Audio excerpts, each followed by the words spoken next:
You are listening to RudolfSteinerAudio.com. This is a reading of a collection of lectures by Rudolf Steiner entitled Karma, 6 lectures delivered at Dornach, Switzerland, February 16th to March 2nd, 1924. This is a very old translation of these, and they're also available, although not in this order necessarily, in a collected set called Karmic Relationships, which runs to 8 volumes. Those are available through Rudolf Steiner Press, and so I am not reading those. This is Lecture 1, given in Dornach on February 16th, 1924. My dear friends, I should like to begin by speaking to you about the conditions and laws underlying human destiny. Destiny which customarily is called karma. This karma, however, will be understood, be clearly seen into, only when we begin by acquainting ourselves with the varieties of laws underlying the universe.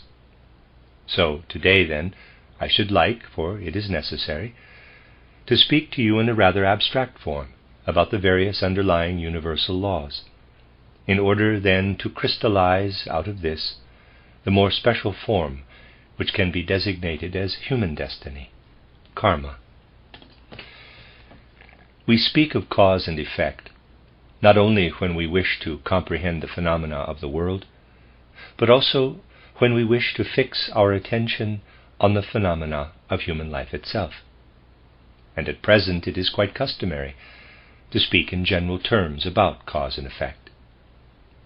Especially is this so in scientific circles. However, directly from this, there result the greatest difficulties concerning the actual truth. For the various ways in which cause and effect appear in the world are not at all considered. We can begin by looking at the so-called lifeless nature, which indeed confronts us most clearly in the mineral kingdom, in all that we see in the rocky and stony part of the earth, often in such wonderful formations, but also in all that is reduced to powder, and which is then reunited and repacked in the formless rocky strata of the earth. Let us look, my dear friends, first at what thus appears as the lifeless in the world. When we consider the lifeless, everything lifeless without exception, we discover that everywhere within this kingdom of the lifeless we can find the causes themselves. Wherever the lifeless exists as effect, we can also seek the causes within this very same kingdom. In fact, we proceed in accordance with the principles of knowledge only when we seek the causes of the processes of the lifeless within its own kingdom. If you have a crystal before you, however beautifully formed it may be, you should seek the cause of its forms in the kingdom of the lifeless itself. And thus this lifeless kingdom shows itself as something contained within itself. We are, at first, not able to say where we can find the limits of this lifeless. Under certain conditions, they may lie far distant out in the reaches of the universe. But if we are concerned with the effects of something lifeless confronting us, and we wish to find the causes, we must then seek them also within the realm of the lifeless. Through what we have said, however, we have already placed the lifeless alongside something else, and therewith a certain perspective is immediately open before us. Consider the human being himself. Consider how he passes through the door of death. Everything which existed and acted in him before this event has left the visible, apprehensible form which remains after the human soul has passed through death's portal. Nothing remains but this discarded, deserted form, of which we say that it is lifeless.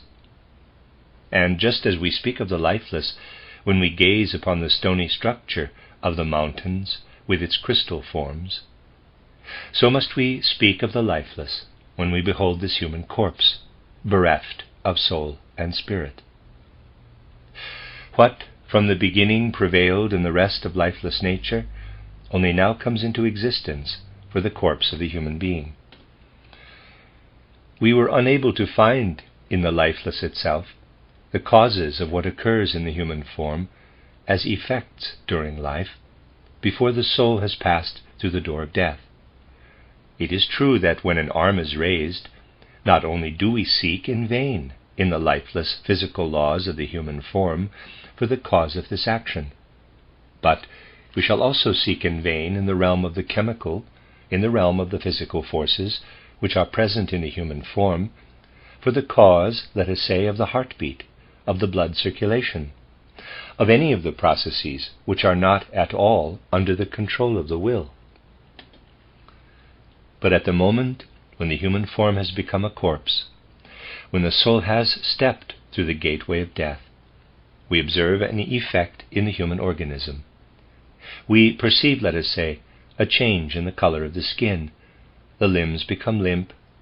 Briefly, everything appears which we are accustomed to behold in a corpse. Where do we seek the cause? In the corpse itself, in the chemical, physical, lifeless forces of the corpse itself. When now, in all its aspects, in all directions, you think out to the end what I have here indicated, I need only indicate it, you will realize that after the human soul has crossed the threshold of death, the human being has then become, regarding his corpse, like lifeless nature about him. That means that we must now seek the causes for the effects in the same region in which the effects themselves lie. This is very important. As soon, however, as we behold this special nature of the human corpse, we find something else that is extraordinarily significant. The human being casts off his corpse, as it were, at death. And if then, with that faculty of perception which is capable of it, we observe what the real human being, the soul spirit human being, has become after he has passed through the door of death, we are compelled to say, indeed, it is quite true that the corpse is cast off, and that now it has no longer any significance for this actual soul spirit human being who has reached the other side of death's door. This corpse has no longer any significance. It is now something discarded. With lifeless external nature, this is quite a different matter. And indeed, even if we consider the matter only superficially, this difference confronts us. Let us observe a human corpse. It can best be observed where it has had an air burial. In subterranean caves, which formerly were chiefly used by certain communities as burial places, we find the corpses of men, for example, simply hung up. There they dry out. They go so far in this drying out process and become so completely brittle that it only requires a little tap to cause them to fall into dust. What we thus find preserved as the lifeless is something quite different from what we find outside in our earthly surroundings as lifeless nature. This lifeless nature fashions itself. It forms itself into crystal shapes. It is in a remarkable state of change. When we disregard what is purely earthly and look at other phenomena which are also lifeless, at water and air, we then find that an active transformation and metamorphosis takes place in these lifeless elements. Let us now place this before the soul. Let us bear in mind the similarity of the human body in its lifelessness, after the soul has laid it aside, to extra-human lifeless nature. Let us now proceed further. Let us consider the plant kingdom. Here we enter the sphere of the living. If we study a plant intimately, we shall never find ourselves able to explain the effect appearing in the plant merely as the result of the causes which lie in the plant kingdom itself. That is, in the same kingdom in which the effects appear. Certainly there is today a science which attempts to do this. However, this science is on the wrong track. for finally it comes to the point of saying, yes, indeed it is possible to investigate the physical forces and laws acting in the plant. The chemically active forces and laws can be investigated. But something remains over and above. At this point, these people divide into two groups. One group maintains that what remains over is only a sort of aggregation, a sort of form, shape, that what is active are only the physical and chemical laws. The other group says, no, there is something else there besides, which science has not yet investigated. Science will, however, eventually discover it, but this will be said for a long time to come. The fact of the matter, however, is something different. For when we wish to investigate plant nature, we cannot comprehend it, if the entire universe is not called to our aid, if the plant is not beheld in such a way that we say that the forces of plant activity lie in the reaches of the cosmos. Everything that happens in the plant is the effect of the reaches of the universe. The sun must first advance to a certain position in the cosmos in order that some particular effects may appear in the plant kingdom. Different forces must be active from wide spaces of the universe in order that the plant may receive its form, in order that it may receive its inner driving forces. My dear friends, the truth of the matter is as follows. If we were able to travel, not in the manner of Jules Verne, but actually to travel out to the moon, to the sun, etc., then, unless we should have already acquired other forces of cognition than those we now possess, we would not become any more clever in this search for the causes that we are upon the earth itself. We would not get very far were we to say the following: very well, the causes of the effects which appear in the plant kingdom are not in the plant kingdom of the earth itself. So we travel to the sun. We shall find there the causes. But we do not find them there with ordinary means of cognition. We do find them, however, if we lift ourselves to imaginative knowledge, if we possess quite a different mode of knowledge. In that case, we do not need to travel to the sun. We find them here in the earth region itself. Only, we shall find it necessary to cross over from an ordinary physical world to an ether world. And we shall find that in the reaches of the world, the cosmic ether works everywhere with its forces, and that out of these reaches it works inward. Out of cosmic reaches everywhere, the ether forces work into our world. Thus, we must actually cross over to a second kingdom of the world if we intend to seek the causes of the effects in the plant kingdom. Now, the human being participates in the same element as the plant. The same forces which send their influences from the reaches of the ether cosmos down into the plants work also in the human being. He carries within him the ether forces, and we designate the sum of the forces he thus carries the ether body. And I have already told you how this ether body, a few days after death, becomes larger and larger, and finally loses itself, so that the human being remains only in his astral and ego being. Thus what he has carried within him of an etheric nature becomes larger and larger, and finally loses itself in the cosmic reaches. Let us now compare again what we can see of the human being when he has crossed the threshold of death with what we see in the plant kingdom. We must say that the causative forces of the plant kingdom come down to earth out of the reaches of space. We must say in regard to the human ether body that the forces of this ether body go out into these reaches. That is to say, they go to that region whence come the growth forces of the plant when the human being has passed through death's door. Now the matter already becomes clearer. If we merely look at a physical corpse and say that it is lifeless, then a descent into the rest of lifeless nature becomes difficult for us. But if we look at the living, at the plant kingdom, and become aware that the causative forces for this kingdom come out of the cosmic reaches, then by plunging ourselves imaginatively into the nature of man, we see that when the human being has crossed the threshold of death, the human ether body goes out into the source whence come the etheric forces of the plant kingdom. Something else, however, is characteristic.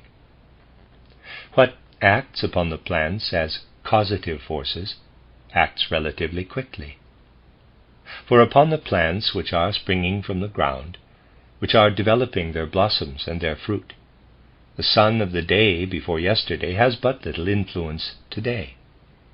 The sun of the day before yesterday is not effecting very much as a causative force. The sun must shine today, really shine today. That is important.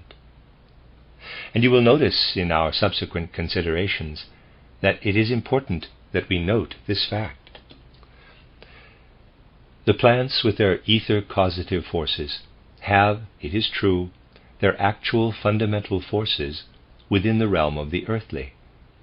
But they have these in what exists simultaneously in the cosmos and the earth. And when the human ether body dissolves itself, after the human being, as a soul-spirit being, has passed through the portal of death, this process lasts only a brief time, a few days only.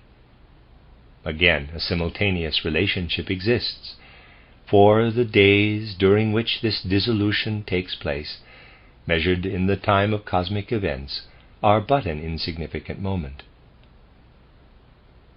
When the ether body returns to that region whence come the ether forces, which manifest as plant growth forces, we have again to do with something which shows us that as soon as the human being lives in the ether, his ether activity is not limited to the earth, for it departs from the earth, yet it develops with simultaneousness. I shall now tabulate the foregoing in the following manner. We can say, mineral kingdom, simultaneousness of cause and effect in the physical. Thus, we have essentially to do with simultaneousness of the causes in the physical. You will say, yes, but the causes of much that occurs in the physical lie prior in time. This is in reality not the fact. If effects are to arise in the physical, then the causes must last, must continue to act. If the causes cease, effects no longer occur. We are therefore justified in writing this down thus: mineral kingdom, simultaneousness of the causes in the physical. When we come to the plant kingdom, however, and in doing so we come to what can be observed in the human being also as something plant-like, we then have to do with simultaneousness in the physical and the superphysical. Plant kingdom, simultaneousness of the causes in the physical and superphysical. Let us now approach the animal kingdom. In this kingdom we shall seek quite in vain in the animal itself for what appears as effects, as long as the animal is living. Even if the animal only crawls in order to seek its food, we shall seek quite in vain for the causes in the chemical and physical processes taking place within the animal body. We shall also seek entirely in vain in the reaches of ether space, where we find the causes for the plant nature. We shall also seek there in vain for the causes of animal movement and animal sensation. For all that takes place in the animal, in regard to what is plant-like in the animal, we find the causes also in ether space. And when the animal dies, its ether body also passes out into the reaches of cosmic ether. But we shall never be able to find within the earthly, within the physical or the superphysical etheric, the causes of sensation. It is impossible to find them there. Here it can be said that something occurs wherein the modern view is very much on the wrong track. Indeed, in regard to many phenomena which appear in the animal, the phenomena of sensation, of movement, the human being with this modern conception must say to himself, if I investigate the inner processes of the animal's physical, chemical forces, I cannot find the causes there. But also, in the reaches of the cosmos, in the ether reaches of the universe, the causes cannot be found. If I wish to explain the nature of a blossom, then I must go out into the ether universe. I shall be able to explain the blossom's nature from the nature of the ether universe. I shall also be able to explain much in the animal which is plant-like from the nature of the ether cosmos. But I shall never be able to explain what appears in the animal as movement or as sensation. If I observe an animal on the 20th of June and consider its sensations, then I shall not be able to find the causes of the sensations on the 20th of June in anything that is in earthly or extra-earthly space. If I go still farther back, I shall not find them either. I shall not find them in May, nor in April, nor in any other month. The modern view feels this. Therefore this modern view explains what is thus not capable of explanation, or at least a great deal of it, by means of heredity. That is to say, it explains by means of a phrase. It is, in quotes, inherited. It originates with the forebears. It is inherited by the offspring. Naturally, not everything, because that would indeed be too grotesque. Nevertheless, a great deal. It is inherited. What is meant by inherited? The concept of heredity leads, finally, back to the idea that what appears as complicated animal was contained in its mother's ovum. And it has indeed been the endeavor of the modern view to observe an ox outwardly in its complicated form, and then to say, well, the ox sprang from the ovum, in it were the forces which then resulted in the full-grown ox, therefore the ovum is an extraordinarily complicated body. It would have to be extremely complicated, this ovum of the cow, for is it not true, everything is contained within it which presses toward all sides and forms and fashions and works in order that out of the little ovum the complicated ox may emerge. And however much we may struggle to find a way out, there are indeed many theories of evolution, of epigenesis, etc. Whatever way out we try to find, we see that there is nothing else to do than to conclude that this ovum, this little egg, is something extremely complicated. Since everything is led back to the molecule, which is built up of atoms in a complicated way, there are many who represent the first inception of this ovum as a complicated molecule. But, my dear friends, this does not even agree with physical observations. The question arises, is this ovum really such a complicated molecule, already such a complicated organism?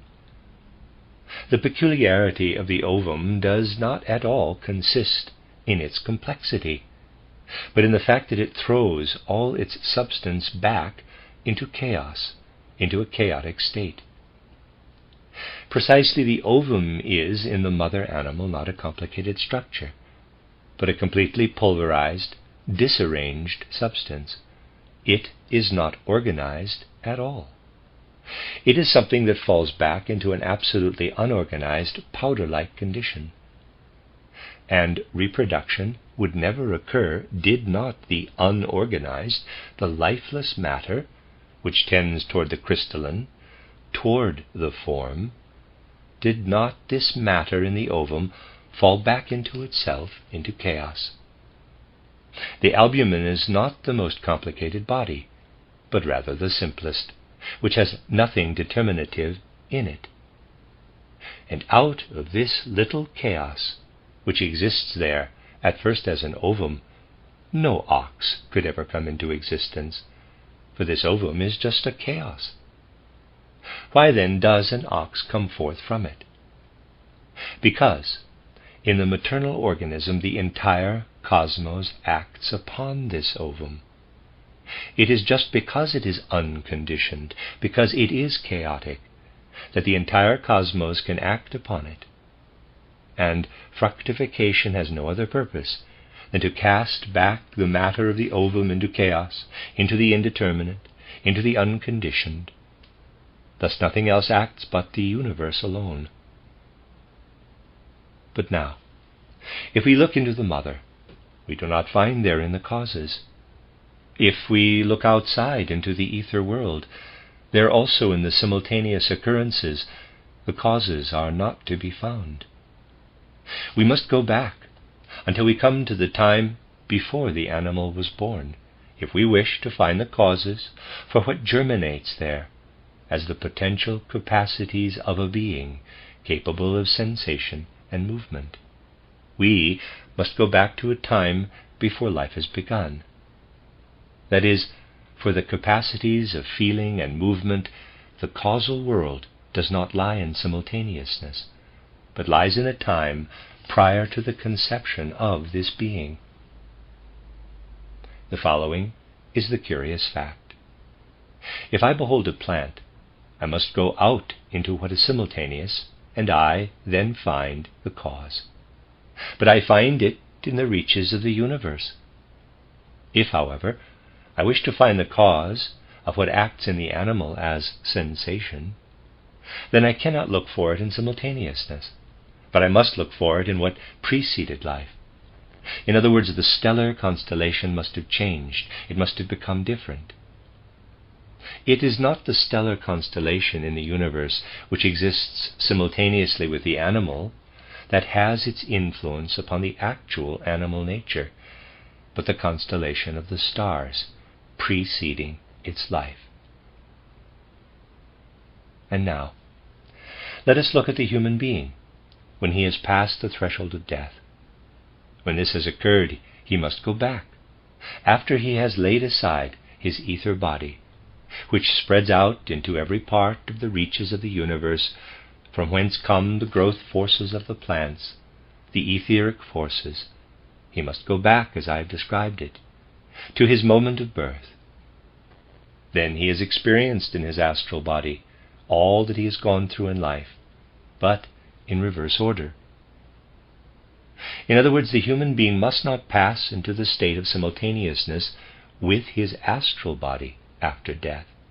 He must go back to the state prior to birth. He must go to that region whence come the forces which give the animal the capacity for sensation and the ability of movement. These do not come out of simultaneously existing stellar constellations. They come from the constellations existing prior to birth. Thus, if we speak of the animal kingdom, we cannot speak of the simultaneousness of the causes in the physical and superphysical, but we must then speak of past superphysical causes passing over to the present effects in the physical. Animal kingdom, past superphysical causes to present effects. And here too we enter again the concept of time. We must, if I may use a trivial expression, go for a walk in time. If we wish to seek the causes of something occurring in the physical world, we go for a walk in this world. We do not need to go outside the physical world. If we wish to seek the causes of something which is really in the living plant kingdom, then we must go quite far away. We must seek in the ether world. And only there, where the ether world comes to an end, where, speaking in terms of a fairy tale, the world is fenced, is boarded in, there only do we find the causes of plant growth. We may go about there as much as we wish, yet we shall not find the cause of the faculty of sensation or movement. We must begin to go for a walk in time. We must tread there the path of time in reverse order. We must leave space and go for a walk in time. You will note that we can place the human physical body in its lifelessness alongside lifeless outer nature in respect of causation. We can place the human ether body in its life and its expansion after death into the ether spaces alongside the ether life of the plant, which also comes hither out of the reaches of the ether. But, indeed, out of the simultaneous constellations of the superphysical, of the super-earthly.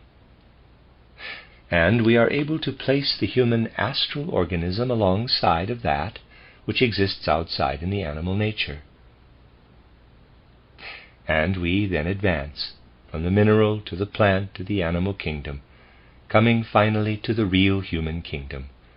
You will say, well, we have already considered that from the beginning. Yes, indeed, but not altogether. We have in the first place considered the human being insofar as the human being has a physical body, then insofar as he has an ether body, and then insofar as he has an astral body.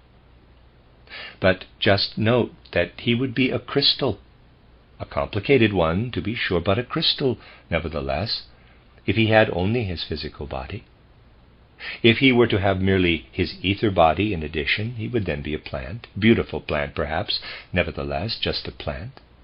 If again the human being had in addition an astral body, he would go about on all fours, perhaps have horns and other similar animal characteristics. In short, he would be just an animal. The human being is none of these. The form which he has as an erect walking being, he has by virtue of his possessing an ego organism besides the physical, etheric, and astral organisms. And only this being, who also has an ego organism, can we designate as man, as belonging to the human kingdom. Let us now once more consider what we have already observed. If we wish to seek the causes of plant nature, we must then go out into the reaches of the ether realm, for we are still able to remain in space.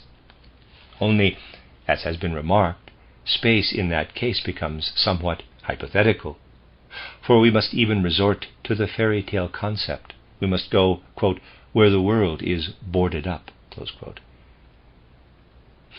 It is, however, really a fact that even modern human beings who think in accord with purely natural scientific research are coming to the view that we can actually speak of something like that expressed in the fairy tale, quote, where the world is boarded in, close quote. It is naturally a trivial, clumsy expression, but we need only recall how childishly human beings think. There is the sun. It sends forth its rays, sends them farther and farther away. They become, it is true, weaker and weaker. The light goes on and on and on. It goes further and further away into the endless. I have explained long ago to those who have already for years heard my lectures that it is nonsense to imagine that the light goes out into the endless. I have always said that the outspreading of light is dependent on its elasticity. If we take a rubber ball and depress it, we can do this only up to a certain point. It then snaps back again. That is to say, the elasticity of the ball has its limits. Then the depressed surface springs back into place. This, I have said, is also true of light. It does not go out into the limitless, but when a certain limit is reached, it returns. This fact, that light does not expand out into the boundless, but only to a certain limit, and then comes back, has found an advocate, for example, in England, in the physicist Sir Oliver Lodge. So it can be seen that today physical science has already come to advocate what is given through spiritual science. and physical science will eventually accept in all particulars what is stated by spiritual science. And thus it is indeed possible to speak also of the fact that there, outside, if we think sufficiently far out into space, we must allow our thoughts to return, and not permit ourselves simply to postulate endless space, which is fantastic, indeed a fantasy we cannot imagine. Perhaps there may be some among you who will remember that in the description of the course of my life I said how very deep an impression was made on me when in my study of modern synthetic geometry I was led to the concept that a straight line may not be considered as having a limitless extension, a never-ending extension, but that such a line extending in one direction actually returns from the other. Geometry expresses it somewhat as follows. The point at infinity to the right of a fixed point is the same as the infinitely distant point to the left. It is possible to calculate this. This is not merely analogous to the fact that when we have a circle and start here by following the circumference, we return to the same point again, or that if a semicircle is infinite, it is a straight line. That is not the case.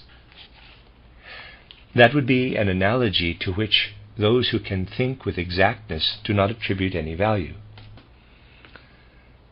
What made an impression on me was not this trivial analogy, but the actual proof, in accordance with strict calculation, that the infinitely distant point on the left is the same as the infinitely distant point on the right, and that actually if someone begins to run from here along a straight line continually, he will not run to a limitless infinity, but that if he but continue to run for the proper length of time, he will eventually come toward us again from the opposite direction.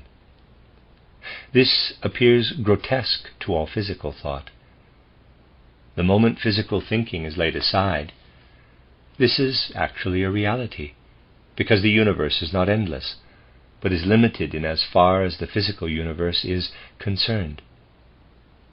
Thus it may be said that we reach the limits of the etheric when we speak of the vegetative, and of what is etheric in the human being.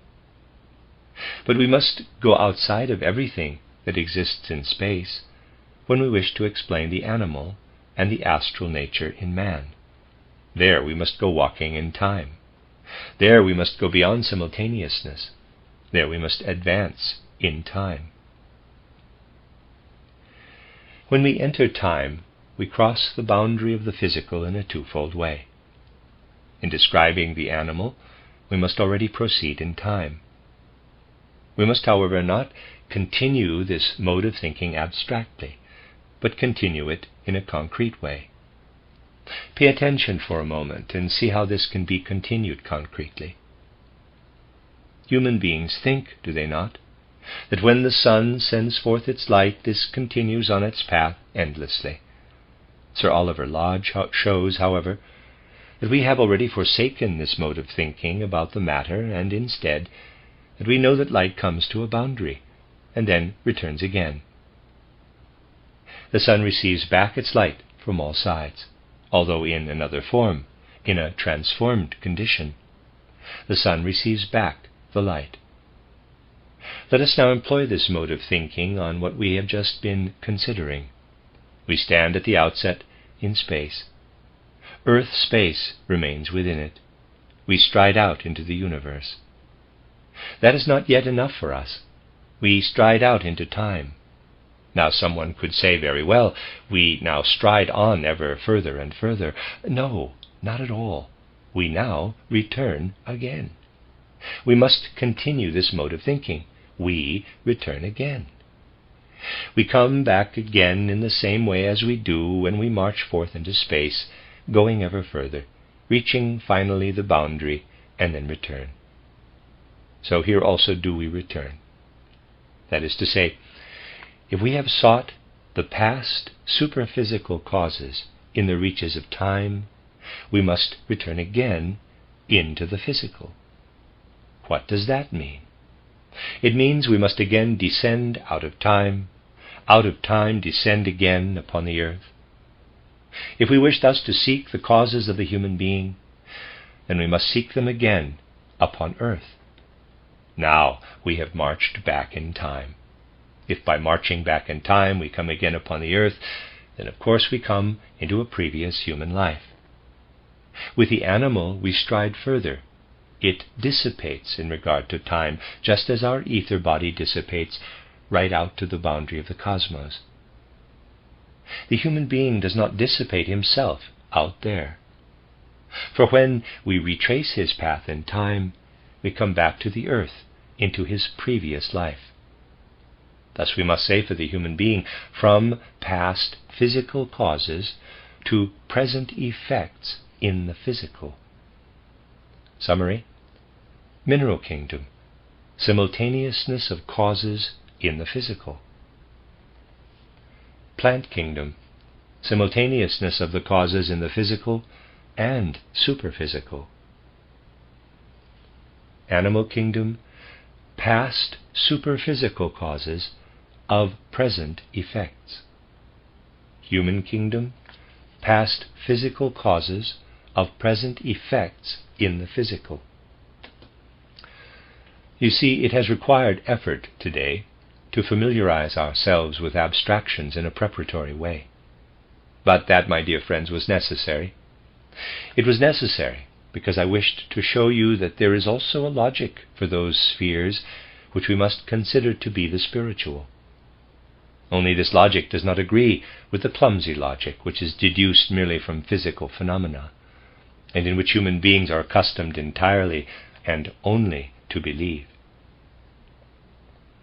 If we proceed in a purely logical way and investigate the series of causes, then in the mere train of thought we reach the past earth lives. And it is necessary to call attention to the fact that also the mode of thinking itself must become different from the usual mode if we wish to comprehend the spiritual. Human beings believe that what reveals itself from the spiritual world cannot be comprehended. It can be comprehended, but we must broaden our logic. It is indeed also necessary, if we wish to comprehend a musical or any other work of art, that we bear in ourselves the conditions which meet the matter halfway. If we do not possess these conditions, then we understand nothing concerning them. Then the music passes us by as a noise. Or we may see in some work of art nothing but an incomprehensible shape. Thus we must also meet what is communicated from the spirit world with a mode of thought commensurate with this world. This, however, becomes evident in mere logical thinking. By investigating the various natures of the causes, we reach indeed the possibility of understanding the past earth lives also in logical sequence. Now, there remains the important question, which begins there where we observe the corpse. It has become lifeless. Lifeless nature exists outside in its crystal forms, in its varied shapes. The important question now confronts us. What is the relationship of lifeless nature to the corpse of the human being? Perhaps you will see, my dear friends, that something is being contributed to a meaning which lies in the direction of the answer to this question, if you take hold of the matter in its second step. If you say, when I behold the plant world surrounding me, then I realize that it carries in itself the forces coming from the reaches of the ether cosmos, to which my ether body returns. There, outside in the ether reaches, there above are the causative sources of the plants. Thither goes my ether body when it has served its purpose during my life. I go thither where plant life gushes forth from the ether reaches. I go thither, that is, I am related to it. Indeed, I can say, something exists there above me. My ether body ascends to it. The verduring, sprouting, upspringing plant world comes thither from it. But there is a difference. I give up my ether body. The plants receive the ether in order to grow. They receive the ether in order to live. I yield up the ether body after death. I yield it up as something remaining over. The plants, however, receive this ether body as something that gives them life. They have their beginning in that region which I reach at my end. The plant beginning unites with the human ether body's ending. May it perhaps be that in relation to the mineral, to the crystals of the most manifold forms, I can ask the following question: is that which I leave behind as physical corpse, as an end of myself, perhaps also a beginning of the mineral? Do beginning and end perhaps meet? With this question in mind, we intend to close today, my dear friends, and to begin tomorrow, in order to enter thoroughly into the question of human destiny, of so-called karma. Thus, in the next lecture, I shall continue to speak about karma. You will then no longer have to find your way through such a thicket of abstractions. But you will also understand that this was quite necessary for a certain development of thought. The end of Lecture 1. You are listening to RudolfSteinerAudio.com. This is a reading of a cycle of lectures by Rudolf Steiner entitled Karma. This is Lecture 2, given in Dornach on February 17th, 1924. When we advance from the study, the aim of which was to prepare us for the explanation of human destiny, of karma, when we advance from abstractions, from the intellectual, to life itself, this advance then brings us first of all to the point of placing before our minds the various spheres of life into which the human being is inserted, in order to gain from these constituents of life a basis for a characterization of karma, of human destiny. Indeed, the human being belongs to the whole cosmos in a much more comprehensive sense than is usually thought. He is indeed a member of the cosmos, and without the cosmos, he is nothing. I have often employed the comparison of some human bodily member, for example, a finger. A finger is a finger by virtue of its being a part of the human organism. The moment it is severed from the human organism, it is no longer a finger. Outwardly, physically, as finger, it is the same as previously, but after it has been severed from the human organism, it is indeed no longer a finger. In like manner is the human being no longer a human being when he is lifted out of the general cosmic existence. He belongs to the general cosmic existence, and without it he cannot at all be looked upon, not at all be comprehended as a human being. As we have already seen from yesterday's lecture, the world surroundings of mankind consist of various domains. To begin with, we have the lifeless domain of the world, which in ordinary language we call the domain of the mineral world. We become similar to this domain of the mineral world as the lifeless element only after we have laid aside our body, when we, as far as this body is concerned, have passed through the portal of death. In our real being, we never become similar to this lifeless element.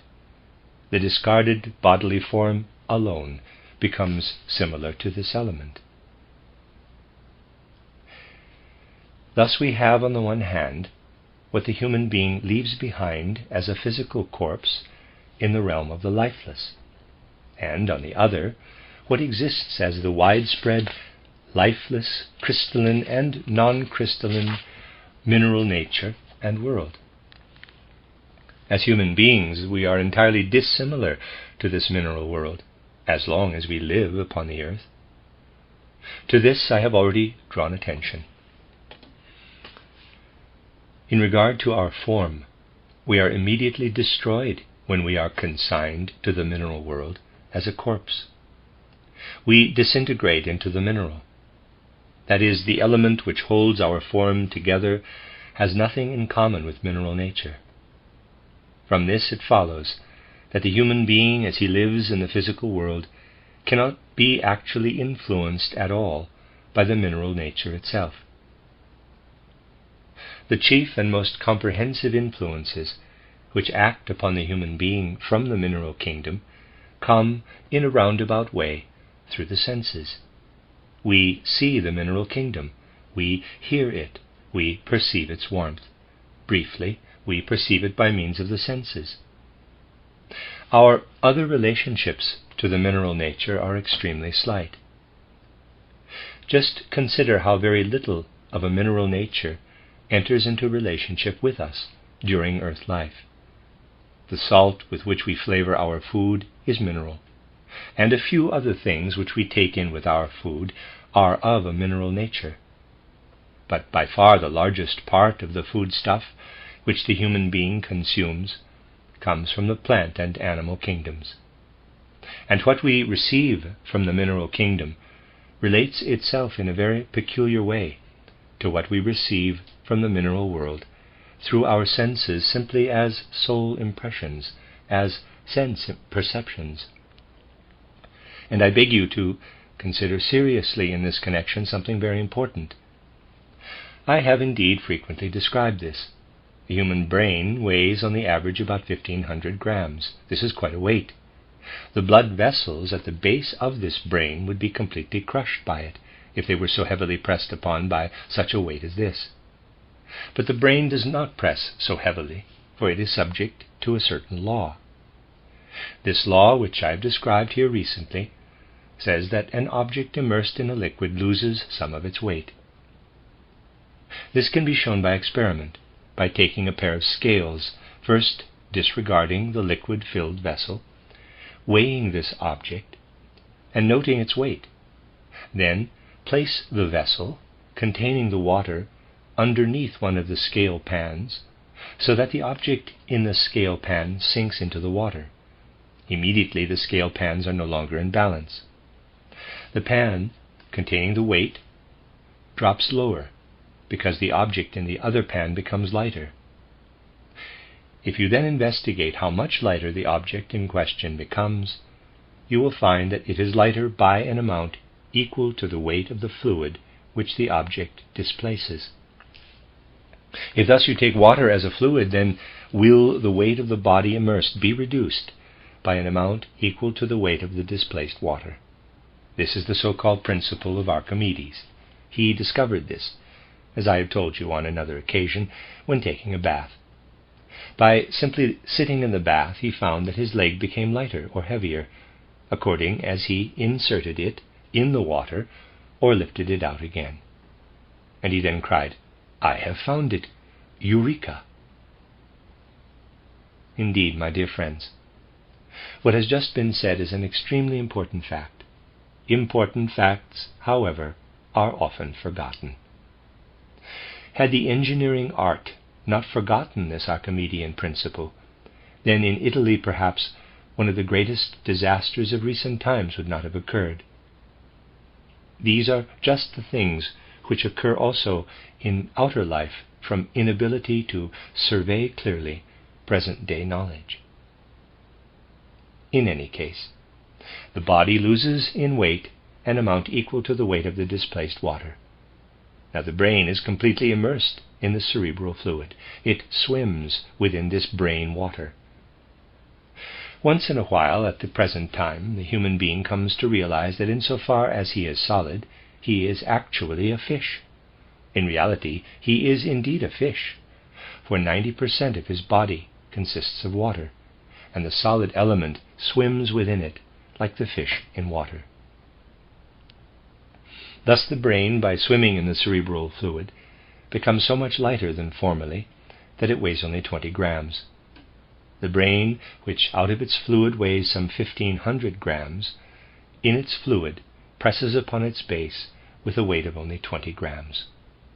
Now, just consider how strong in us is the tendency in such an important organ, on account of this swimming of our brain in the cerebral fluid, the tendency to become free from the earth.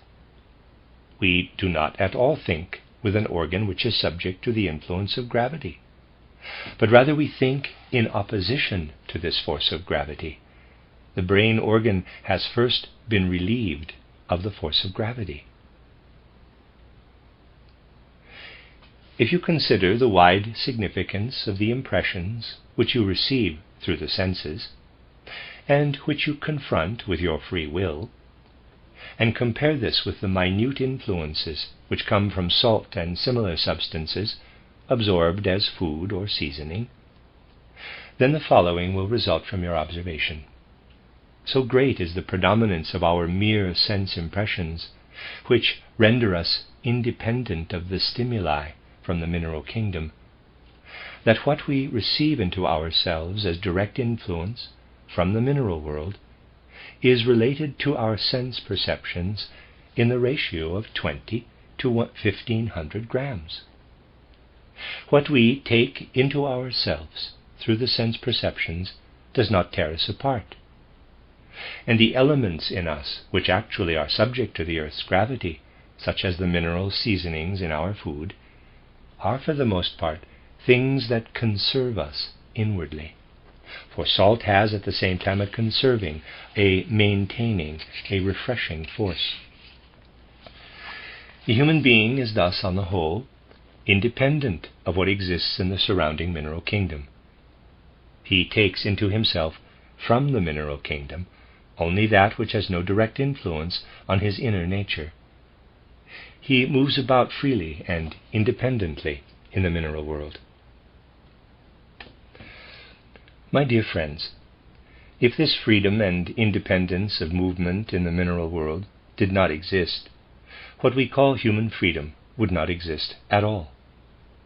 And it is very important that we must acknowledge that the mineral kingdom actually exists as the necessary counterpart of human freedom. Indeed, were there no mineral kingdom, we would not be free beings. For the moment we ascend into the plant kingdom, we are no longer independent of that kingdom. It only seems as if we directed our eyes toward the plant kingdom in just the same way we direct them toward the crystal, toward the widespread mineral kingdom. That is, however, not the case. Here on the earth the plant kingdom lies outspread, and we human beings are born into the world as breathing, living beings, as beings having a certain metabolism. All this is indeed much more dependent on the environment than our eyes, our ears, than everything that is a transmitter of sense impressions. What exists as plant world, the outspread plant world, draws its life out of the strength-giving ether pouring from all sides downward into the earth. The human being also is subject to this ether. When we are born as a little child and begin to grow, when the forces of growth are evident in us, these are the ether forces. The same forces which cause the plants to grow live in us as ether forces. We carry within us the ether body. The physical body harbors our eyes, harbors our ears. As I have just explained, this body has nothing in common with the rest of the physical world. And what shows this to be true is the fact that as a corpse it decays in the physical world. In the case of the ether body, we have at once a different condition. Through this ether body we are related to the plant kingdom. But by our growing, just consider this, my dear friends, by virtue of our growing, something forms itself within us which has a deep connection, in a certain sense, with our destiny. To employ some rather grotesque, radical illustrations, we may grow and yet remain small and fat, or become tall and slim. We may grow and have this or that shape of nose. In brief, the way we grow has most decidedly a certain influence upon our external appearance. This again is connected, although in the first place only loosely, with our destiny. Growth does not express itself, however, only in these coarser things. Were the instruments we possess for purposes of research fine enough, we should discover that actually every human being has a different liver composition, a different spleen composition, a different brain composition. Liver is not merely liver. In every individual, naturally in a very delicate way, it is something different. All this is connected with the same forces which cause the plants to grow. And in beholding the plant cover of the earth, we must become conscious of the fact that what pours in out of the reaches of the ether, causing the plants to grow, works and acts also in us. It produces in us the original human potentiality, which has a great deal to do with our destiny. For whether a person has received this or that liver, lung, or brain composition from the etheric universe is a matter profoundly connected with his destiny. We see only the outer side, to be sure, of all these things. Certainly, if we look upon the mineral kingdom, we see about all that exists in that world. Human beings are so fond scientifically of this mineral world, if it is at all possible to speak of a, quote, scientific fondness, close quote, at the present time, because it contains everything that people wish to find. This is certainly not the case with what sustains, as forces, the plant kingdom. For the moment we attain imaginative knowledge, I have already spoken of this on other occasions, we begin immediately to see that the minerals are of such a nature that they are enclosed in the mineral kingdom. What sustains the plant kingdom does not appear externally at all to ordinary consciousness. Here we must penetrate deeper into the world. Suppose we ask the question, what is it really that acts in the plant kingdom? What acts there, so that there can come from the distant ether reaches the forces which make the plants sprout and spring forth from the earth, which also cause our growth, however, and the finer composition of our whole body? What acts there? This question then brings us to the beings of the so-called third hierarchy, the angeloi, archangeloi, and archai. These beings are the realm of the invisible. But without them there would be no up and down surging of the ether forces which cause the plants to grow, and which act in us through our having within us the same forces that cause growth in plants. We can no longer stop at the mere visible, unless we wish to remain dull in regard to knowledge, if we approach the plant world and its forces. And we must indeed become conscious of the fact that in the body-free existence, between death and a new birth, we develop our relationships, our connections with these beings, the angeloi, archangeloi, and archai. And according to the way we develop these connections and relationships with these beings of the third hierarchy, does the karma of our inner nature, if I may designate it thus, fashion itself. That very karma which depends upon the way our ether body combines the bodily fluids, how it causes us to be tall or short, and so forth. But here the beings of the third hierarchy have only limited power. The ability of plants to grow does not originate from their power alone, for in this respect these beings of the third hierarchy, the angeloi, archangeloi, and archai, stand in the service of yet higher beings. What we live through, however, before we descend out of the spiritual world into our physical body, what is connected with our more delicate bodily structure, and all that I have just described, all this is caused by our conscious encounter with these beings of the third hierarchy. And under this instruction which we can receive from them, in accordance with our preparation in our previous earth life, that is, as a result of the instruction we receive for fashioning our ether body out of the forces of the ether reaches, all this occurs during the last pre-birth period, just before we descend from the superphysical into physical existence. From the foregoing, it is evident that our glance must first fall upon what works into our destiny, into our karma, out of our inner constitution. For this aspect of karma, I should like to employ the expressions, quote, comfort and discomfort in life, close quote. Well-being, comfort and discomfort in life are connected with what is our inner quality by virtue of our ether body. A second element which lives in our karma depends upon the fact that the earth is not only covered by the plant kingdom, but is inhabited by the animal kingdom. Now just consider, my dear friends, that the different regions of the earth have the most varied animals. The animal atmosphere in the different regions of the earth varies greatly. You will, however, admit that the human being also lives in this atmosphere in which the animals live. That sounds grotesque at the present time, because human beings are not accustomed to consider such matters. There are, for example, regions where the elephant lives. Indeed, in the regions where the elephant lives, the cosmos affects the earth in such a way as to make it possible for the elephant to come into being.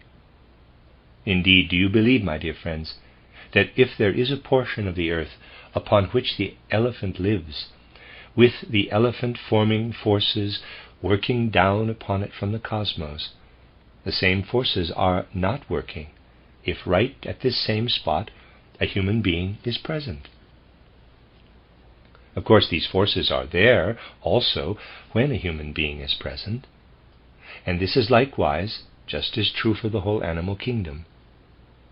In exactly the same way that the plant-forming forces from the ether reaches are present right here where we live, the walls of wood, stone, and even concrete do not hold them back. Here, in Dornach, we live more or less in the midst of the very forces that fashion the plants in the Jura Alps. So, likewise, if a human being lives on the very soil where the elephant can exist, according to the earth's constitution, does he live under the elephant-forming forces? I can indeed quite well imagine that you now have before your mind's eye many a large and small animal which inhabits the earth, and you now learn that the human being indeed lives in the same atmosphere as these animals.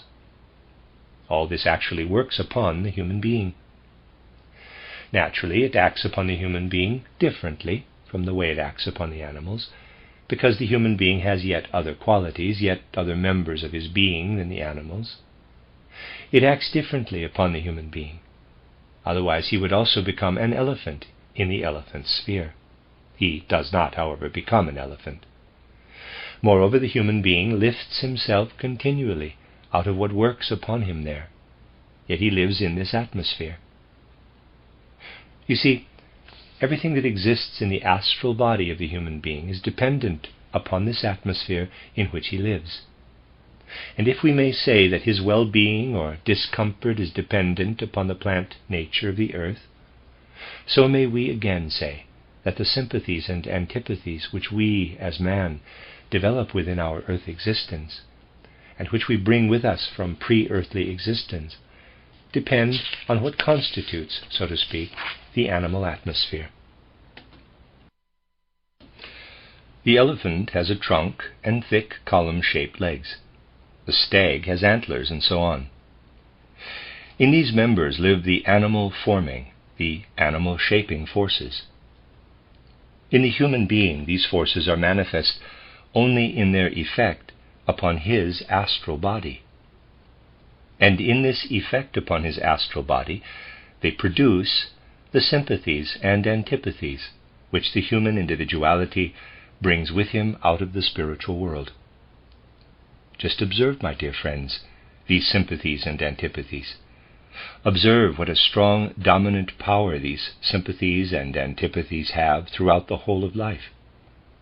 Certainly we human beings are taught, with justification in a certain respect, to rise above these strong sympathies and antipathies.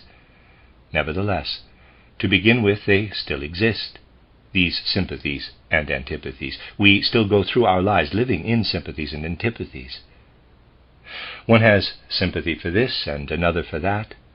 One has sympathy for sculpture, another for music. One has sympathy for blondes, another for brunettes. These are strong, radical sympathies. But our entire life is interwoven by such sympathies and antipathies. We live in dependence upon those forces which produce the manifold animal configurations. And now just ask yourselves, my dear friends, what then do we as human beings bear within us, which corresponds within our own innermost being to the manifold animal shapes existing in outer nature? 100-fold, 1,000-fold are the animal shapes. 100-fold, 1,000-fold are the configurations of our sympathies and antipathies. Only most of them remain in the unconscious or in the subconscious. This is an additional, a third world. The first world was the world upon which we really feel no dependence, the mineral world. The second world is the one in which angeloi, archangeloi, and archai live, the one which causes the plant kingdom to sprout forth, which gives us our inner quality, by means of which we carry well-being and discomfort into life, by means of which we feel desperately unhappy through ourselves, or feel happy through ourselves. That which signifies our destiny through our inner composition, through our entire etheric humanness, is taken out of this second world. We now come to what further profoundly conditions our destiny, that is, our sympathies and antipathies. And these sympathies and antipathies bring us finally what belongs to our destiny in a far wider scope than do merely these sympathies and antipathies themselves. The one human being is carried by his sympathies and antipathies into far distances. He lives here and there because his sympathies have borne him thither, and in these distant reaches the details of his destiny develop. Deeply linked to our whole human destiny are these sympathies and antipathies. They live in the world in which lives not the third hierarchy, but the second hierarchy, the exousiai, the dynamis, the kuriotetes. That which is an earthly reflection of the sublime, glorious forms of this second hierarchy lives in the animal kingdom. That, however, which these beings transplant into us during our intercourse with them, between death and a new birth, we bring with us out of the spiritual into the physical world as our inborn sympathies and antipathies. If we fathom these matters, then such concepts as those of ordinary heredity become childish, really childish. For in order that I may possess some inherited trait from my father or mother, I must first develop the sympathy or antipathy for this trait of my father or mother. Thus it does not depend merely upon the fact that I have inherited these qualities through some sort of lifeless nature cause, but it depends upon whether I have had any sympathy for these qualities. The reason why I have had such sympathies for these qualities will be discussed in the subsequent lectures. Our discussions about karma will indeed occupy us for many hours to come. It is, however, really childish to speak about heredity in the way this usually occurs today in those scientific circles which consider themselves especially clever. It is even asserted today that specifically soul-spirit characteristics are inherited. Genius is said to be inherited from the forebears. And when a genius appears in the world, we seek out the individual traits in the forebears, which, when united in some personality, are supposed to produce this genius. Indeed, that is a strange kind of demonstration of the truth. A reasonable proof would be that if a genius exists, he would then, through heredity, again produce another genius. But if we were to look for these proofs, well, Goethe also had a son, and other geniuses have had sons, we would come upon curious things. That would be a proof. But the fact that a genius exists, and that certain characteristics of his forebears are found in this genius, has no more significance than that I am wet if I fall into the water and am pulled out. Through this event I have very little to do in my own nature with the water which then drips from me. Naturally, since I am born into a certain hereditary stream, because of my sympathies with the qualities in question, I am vested with these inherited qualities, just as when I have fallen into the water, I carry some of this water on my body after having been pulled out of it. Grotesquely childish, however, are the ideas which people have in this regard. For the sympathies and antipathies have already appeared in the pre-earthly existence of the human being, and these give him his innermost structure. With these he enters into earth existence. With these he frames his destiny for himself out of his pre-earthly existence. And we can now easily imagine the following. In a previous earth life, we were associated with a human being. Much has resulted from this association, which continues on in the life between death and a new birth. Under the influence of the forces of the higher hierarchies, there is fashioned within the living thoughts, within the living cosmic impulses, all that which is then to pass over into the next earth life, out of the experience of the previous one, in order to be lived further. For that purpose we employ sympathies and antipathies, cultivating the impulses through which we find each other in life. And these sympathies and antipathies are shaped under the influence of the exousiae, dunamis, kuriotetes, in the life between death and a new birth. These sympathies and antipathies enable us, then, to find the human beings in life with whom we must continue to live, in accordance with the previous earth lives. This is fashioned out of our inner human structure. Naturally, in this acquiring of sympathies and antipathies, the most manifold errors occur. These, however, are equalized again in the course of destiny throughout many earth lives. Thus we have here a second constituent of karma, the sympathies and antipathies. We may say, first constituent of karma, inner comfort or discomfort. Second constituent, sympathies and antipathies. By virtue of our having reached the sympathies and antipathies in human destiny, we have ascended into the sphere in which lie the forces for the formation of the animal kingdom.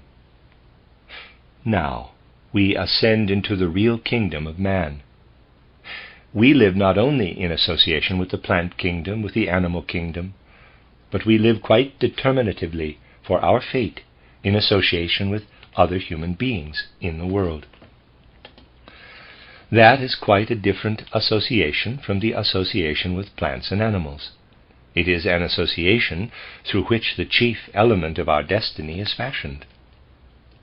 The impulses which cause the peopling of the earth, also with human beings, act only upon mankind.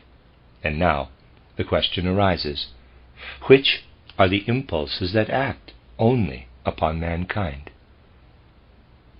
Here we can permit a purely external consideration to speak, which I have already frequently presented. Our life is indeed directed from its yonder side, if I may so express myself, with a much greater wisdom than we direct it here from this side. We often meet in our later years someone who is extraordinarily important for our life. If we think back and see how we have lived up to the time when we met this human being, our whole life then appears to us to be the path we have taken in order to encounter him. It is as if we had ordered every step so as to find this individual exactly at the right point of time, or at least to find him at a certain point of time. We need only, for once, ponder upon the following.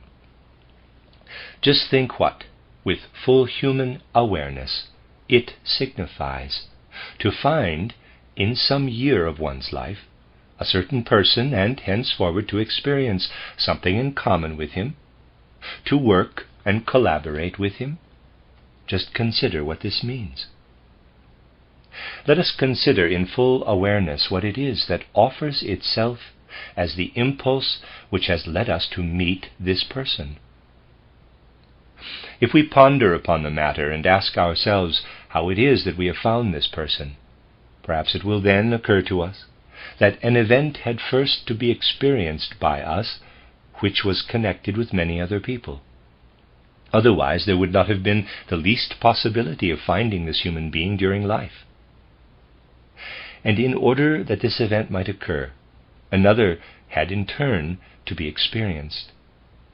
We arrive at complicated relationships, all of which had to take place, and into which we had to enter in order to have some decisive experience.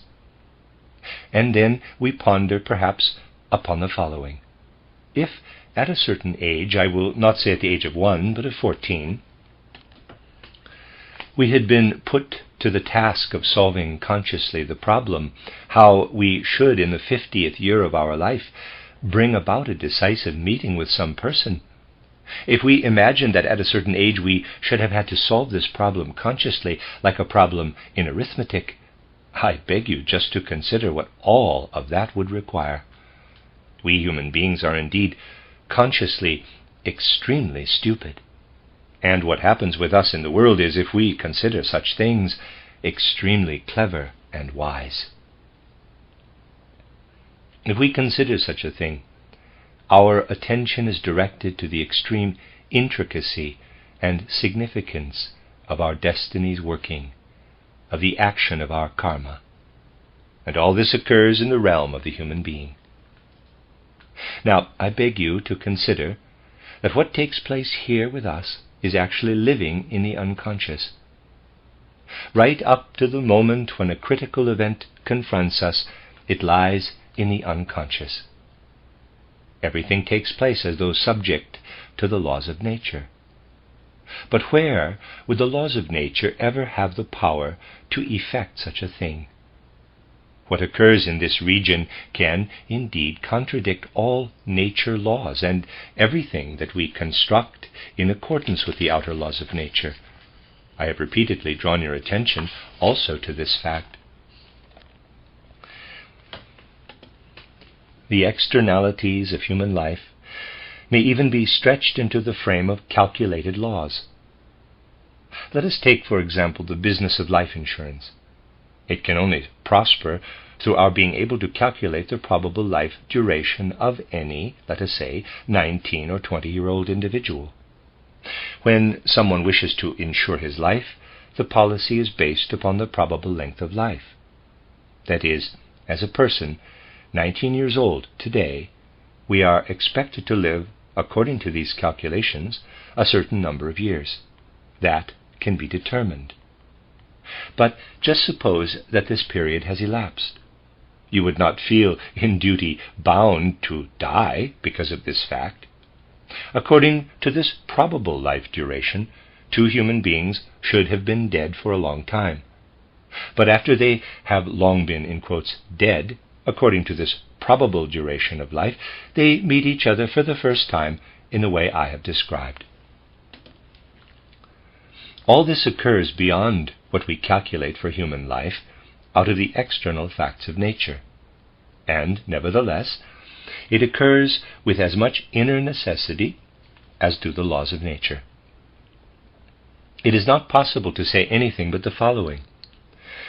With the same necessity with which any natural phenomenon takes place, an earthquake or a volcanic eruption or whatever it may be, a minor or a major event in nature, with the same necessity, 2 human beings meet each other during earth life, according to the rules of life, which they have made for themselves.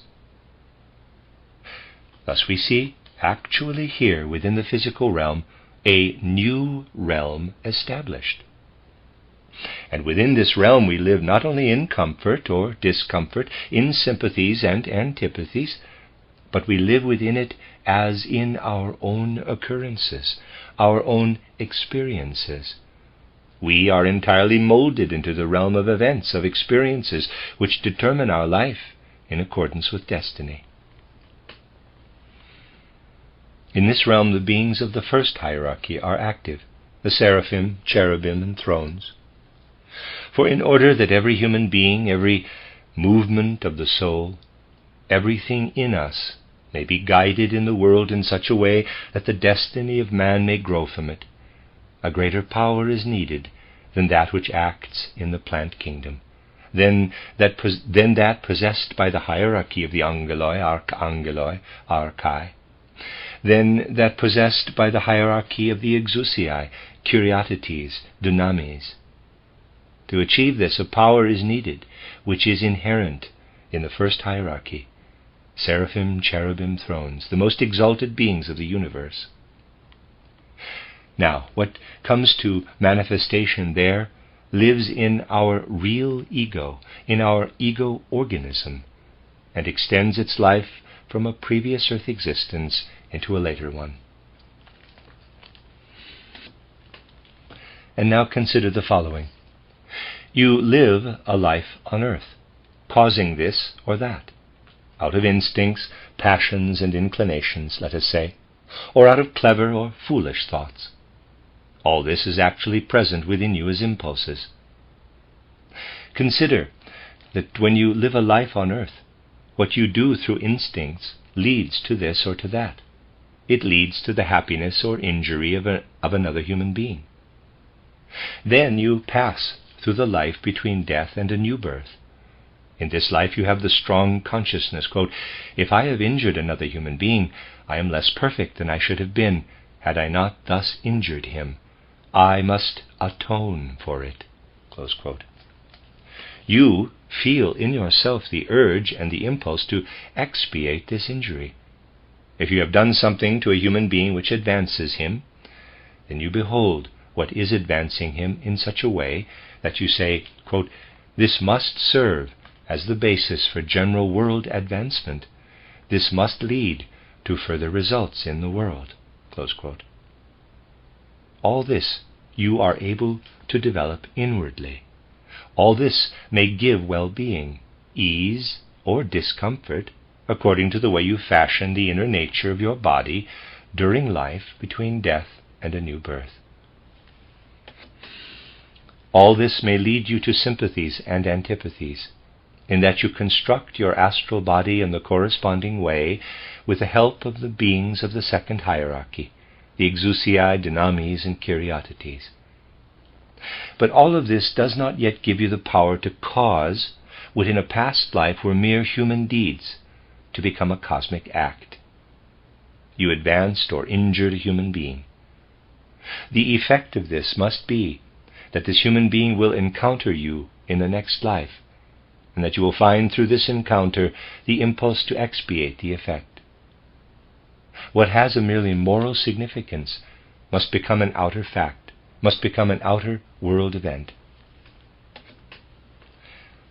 For this purpose the beings are needed who transform, metamorphose moral acts into world deeds.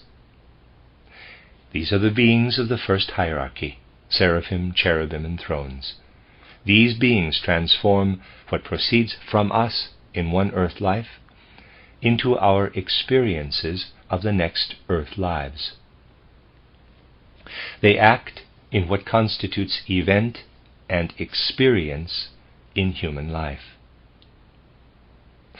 We have there the three basic elements in our karma, that which composes our inner constitution, our inner human existence, is under the control of the third hierarchy, that which exists as our sympathies and antipathies.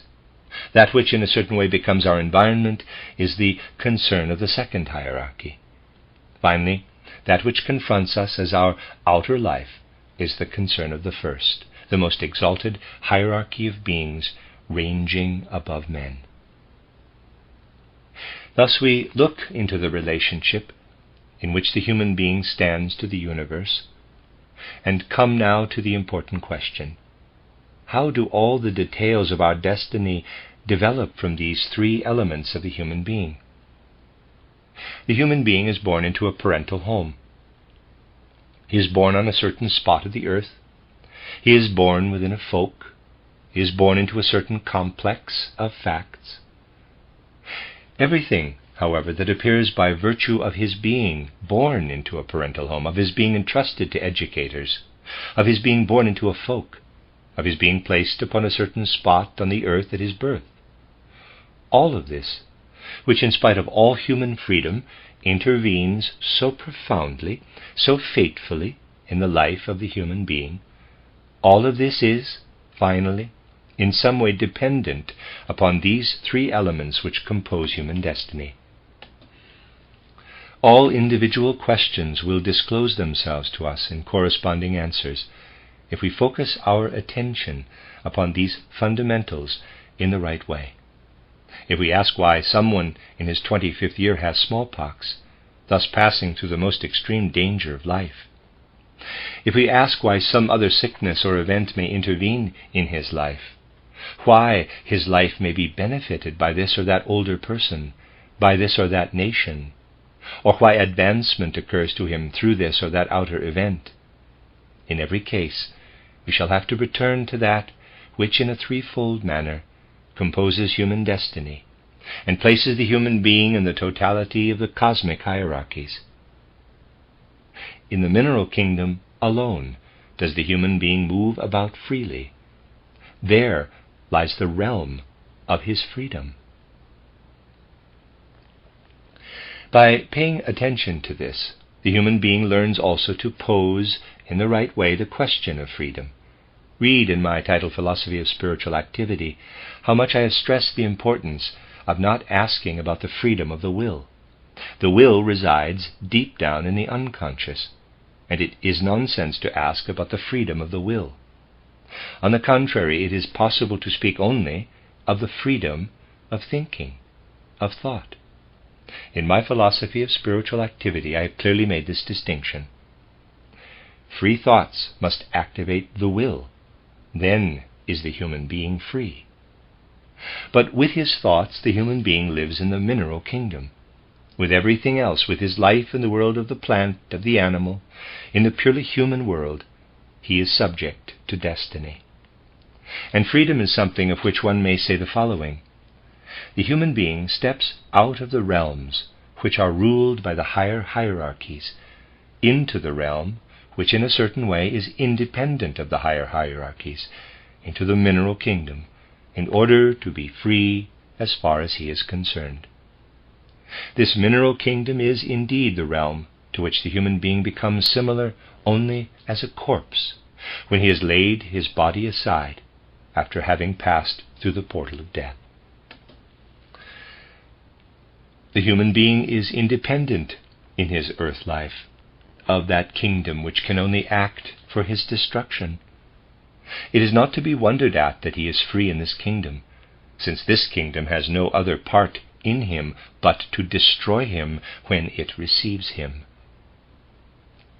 He must first die in order that he be as a corpse in the realm in which he is free also as a phenomenon of nature. Thus things are related. We grow older and older. If the other incidents do not occur which we shall also learn about in connection with karma, if the human being dies at an advanced age, he becomes similar, as a corpse, to the mineral kingdom. He enters the sphere of the lifeless by growing older. Then he detaches his corpse from himself.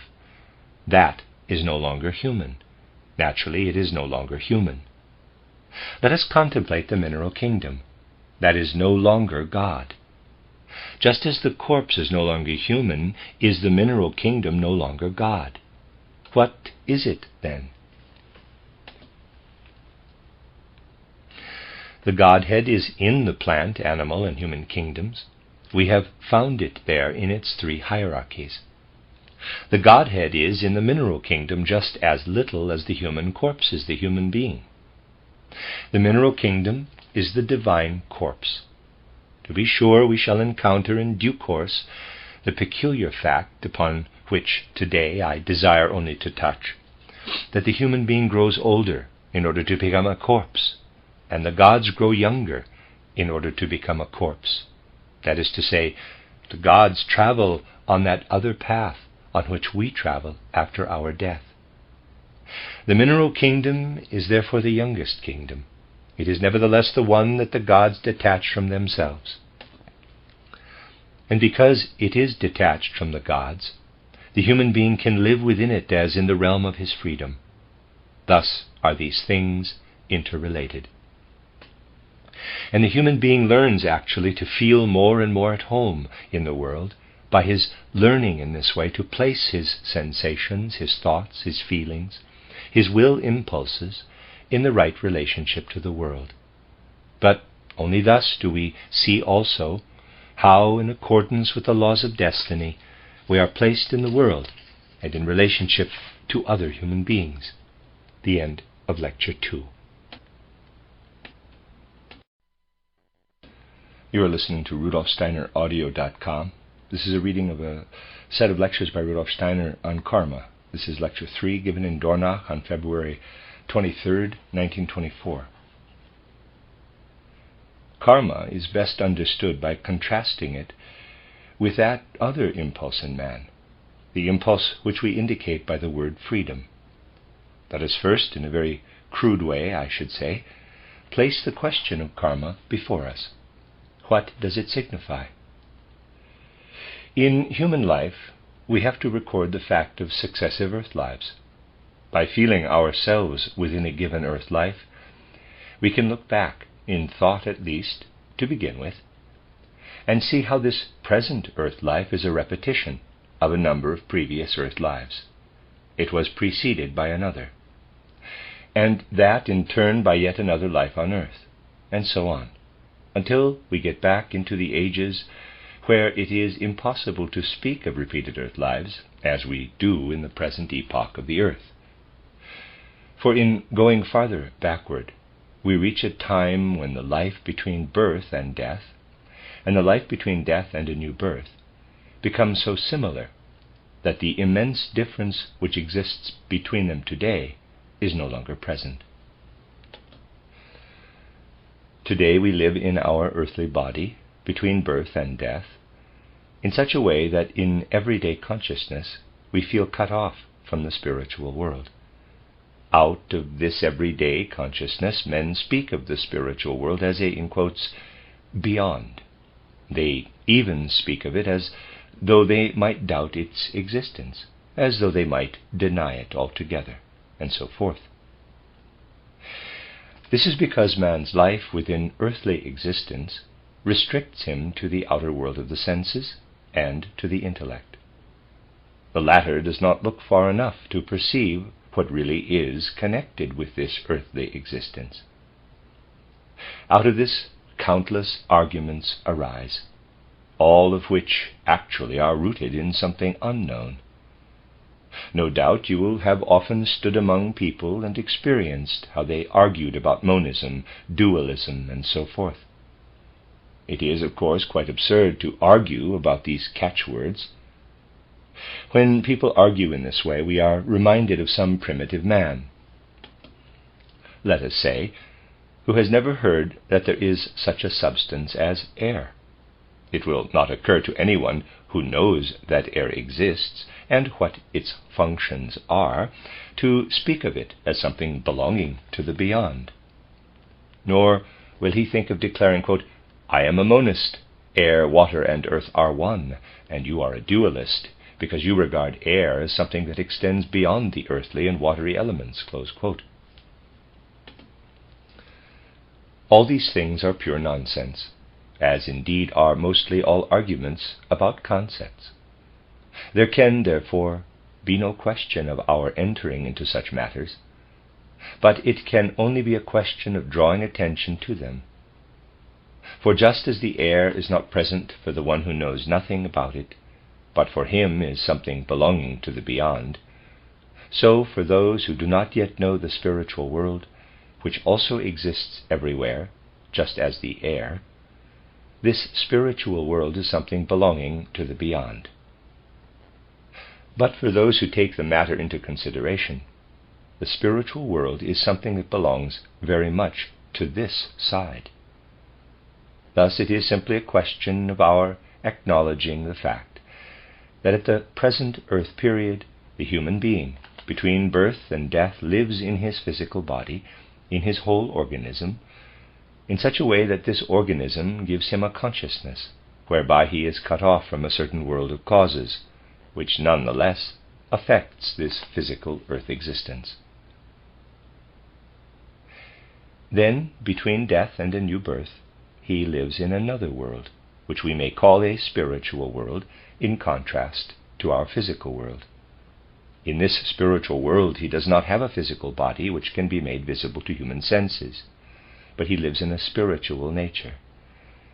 And in this life between death and a new birth, the world through which he passes between birth and death is just as alien in turn as the spirit world is now alien to everyday consciousness. The dead look down onto the physical world, just as the living, that is, the physically living, look upward into the spiritual world. And only the feelings are, so to speak, reversed. While the human being here in the physical world, between birth and death, has a certain aspiration toward another world, which grants him fulfillment of much of which there is too little in this world, or of which this world affords him no satisfaction, he must, between death and a new birth, on account of the multitude of events, and because too much happens in proportion to what a human being can bear, feel a constant longing to return to earth life, to what is then the life in the beyond. Hence, during the second half of the life between death and a new birth, he awaits with great longing the passage through birth into a new earth existence. Just as in earth existence the human being is afraid of death, because an uncertainty prevails about what happens thereafter. For in earth life a great uncertainty prevails for ordinary consciousness about what happens after death. So in the life between death and a new birth, the condition is just the reverse. There prevails an excessive certainty about earth life. It is a certainty that stuns the human being, that makes him literally faint, so that he is in a state resembling a fainting dream, a state which fills him with the longing to descend again to earth. These are only a few indications of the great difference prevailing between the earthly life and the life between death and a new birth. If, however, we now go back, let us say, even only as far as the Egyptian period, from the third on up into the first millennium before the founding of Christianity, and after all, if we go back into this epoch, we go back to those human beings who were none other than ourselves in a former earth life. Indeed, then, at that time, during earth existence, life was quite different from our so brutally clear consciousness of the present day. At present, human beings have indeed a brutally clear consciousness. They are all so clever. I do not at all intend to be ironical. The people of today are indeed all very clever. In contrast to this brutally clear consciousness of today, the consciousness of the human being of the ancient Egyptian period was much more dreamlike, a consciousness that did not, like ours, strike against outer objects. It passed through the world, as it were, without striking against objects. Instead, it was filled with pictures, which at the same time revealed something of the spiritual existing in our environment. The spiritual still penetrated into physical earth existence. Do not ask, How could a man with this more dreamlike consciousness, not the brutally clear consciousness of today, have performed the tremendous tasks which were actually achieved, for instance, in the ancient Egyptian or Chaldean epochs? You need merely call to mind the fact that mad people, at times in certain states of mania, possess an immense increase of their physical forces. They begin to carry things which they could not carry when in a completely clear state of consciousness. It was indeed a fact that the physical strength of the human beings of that time was correspondingly greater, although they were perhaps of slighter build than men of today. For as you know, it does not always follow that a stout man is strong and a thin man weak. But they did not spend their earthly life in observing every detail of their physical actions. Their physical deeds went parallel with experiences into which the spiritual world still extended. And again, when the people of that time were in the life between death and a new birth, then far more of this earthly life extended upward into the life beyond, if I may be allowed to use the expression upward. Nowadays it is exceedingly difficult to communicate with those who are present in the life between death and a new birth, for languages have gradually assumed a form no longer understood by the dead. Our nouns, for instance, soon after death are absolute gaps in the dead's comprehension of the earthly world. They understand nothing but the verbs, that is, the words of motion, of action. And while we here on earth have our attention constantly drawn by materialistically minded people to the fact that everything should be defined in an orderly manner, and every concept be limited and sharply defined, the dead no longer know anything of definitions. They only know what is in motion, not what has contours and is limited. But in more ancient times, that which lived on earth as speech, that which lived as usage and habit of thought, was still of such a nature that it extended up into the life between death and a new birth. And the dead still heard an echo of this long after their death, and also an echo of what occurred on earth even after their death. And if we go still farther back into the time following the catastrophe of Atlantis, the 8th and 9th millennium before the Christian era, the difference between the life on earth and the life in the beyond, if I may so describe it, becomes even more insignificant. And then as we go backward, we gradually reach the ages where the two lives are similar. We can then no longer speak of repeated earth lives. Thus, repeated earth lives have their limit as we look backward, just as they will have their limit when we look forward into the future. For what begins quite consciously with anthroposophy, the extension of the spiritual world into the ordinary consciousness of man, will have the consequence that this earth world will extend, in turn, into the world through which we live between death and a new birth. But in spite of this, our consciousness will not grow dreamlike, but clearer and ever clearer. The difference will once again grow less, so that this living in repeated earth lives is limited by outermost boundaries, which then lead into quite another sort of human existence, where it is meaningless to speak of repeated earth lives, because the difference between the earthly and the spiritual life is not so great as it is today. If we now assume, however, for the long stretch of the present period of the earth age, that behind this earth life there lie others, we must not say countless others, for they can even be counted by exact spiritual scientific research. If we say, behind our present earth life there lie many others, then we have had certain experiences in these previous earth lives, which represented certain relationships between human beings. and the effects of these relationships between human beings, which at that time lived themselves out in what we then underwent, extend into this present earth life in the same way as the effects of what we do in this present earth life extend into our next lives on earth. Thus, we have to seek in the former earth life the causes of much that now enters into our present life.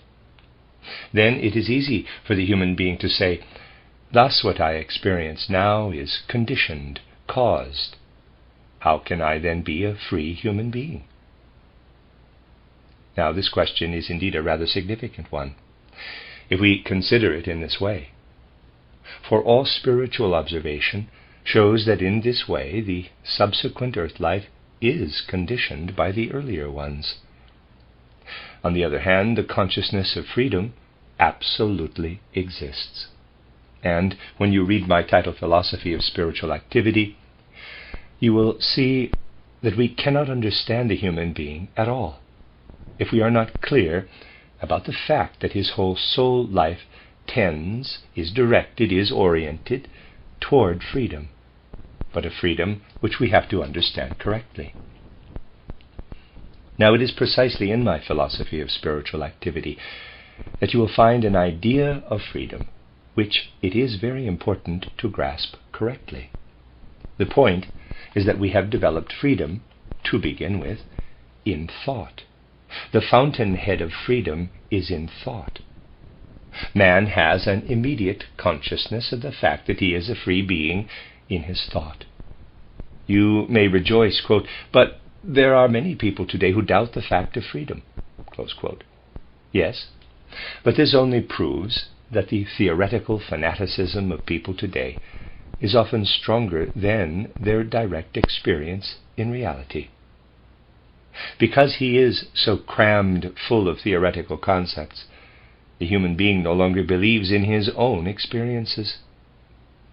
Out of his observations of the processes of nature, he arrives at the idea that everything is conditioned by necessity. Every effect has a cause. All that exists has its cause. Thus, if I conceive a thought, this also has a cause. This has also a cause. He does not at once think of repeated earth lives in this connection, but he imagines that what wells forth from human thinking is caused in the same way as that which comes out of a machine. As a result of this theory of universal causation, as it is called, the human being blinds himself frequently to the fact that he bears very clearly within himself the consciousness of freedom. Freedom is a fact which we experience as soon as we really reflect upon ourselves. Now, there are also those who are of the opinion that the nervous system is just a nature system, conjuring thoughts out of itself. According to this, then, the thoughts would, let us say, be necessary results, just like the flame which burns under the influence of a fuel, and there could be no question of freedom. These people, however, contradict themselves in talking at all. As I have often related here, I had a friend in my youth who had a fanatical inclination, at a certain period, to think materialistically. Thus he said, quote, when I walk, for example, then it is the nerves of the brain, infiltrated by certain causes, which bring my walking into effect, close quote. This led at times to quite a long debate with him. I finally said to him on one occasion, quote, now, look here, you always say I walk. Why do you not say my brain walks? If you really believe in your theory, you ought never to say I walk, I take hold of things, but my brain walks, my brain takes hold of things. Why do you tell a lie? Close quote. These are the theorists, but there are also the practical men. If they observe any nonsense in themselves which they do not wish to stop, they say, quote, oh, I cannot get rid of that. It is just a part of my nature. It is there of its own accord, and I am powerless against it. Close quote. There are many such people, They refer to the immutable causation of their own nature. But as a rule, they do not remain consistent. If they happen to be showing off something they rather like about themselves, for which they need no excuse, but on the contrary are glad to receive a little flattery, they then abandon the aforesaid view. The fundamental fact of the free human being, a self-evident fact, can be directly experienced. Now, even in the ordinary, everyday earth life, it is a fact that we do many things in complete freedom, which, nevertheless, are of such a kind that we cannot easily leave them undone, and yet we do not feel our freedom in the least impaired through this fact. Let us suppose for a moment that you now resolve to build yourself a house. It will take about a year to build it. In a year, you will live in it. Will you feel that your freedom has been curtailed through the fact that you then have to say to yourself, quote, the house is now there, and I must move in. I must live in it. It is a case of compulsion. Close quote. No, you will surely not feel your freedom impaired through the fact of your having built a house for yourself. You see, therefore, even in ordinary life, these two things stand side by side. You have committed yourself to something. It has thereby become a fact in life, a fact with which you have to reckon. Now think of all that stems from former lives on earth, with which you have to reckon, because it is due to your own deeds, just as the building of the house is caused by you. Seen in this light, you will not feel your freedom impaired through the fact that your present life on earth is determined by former ones.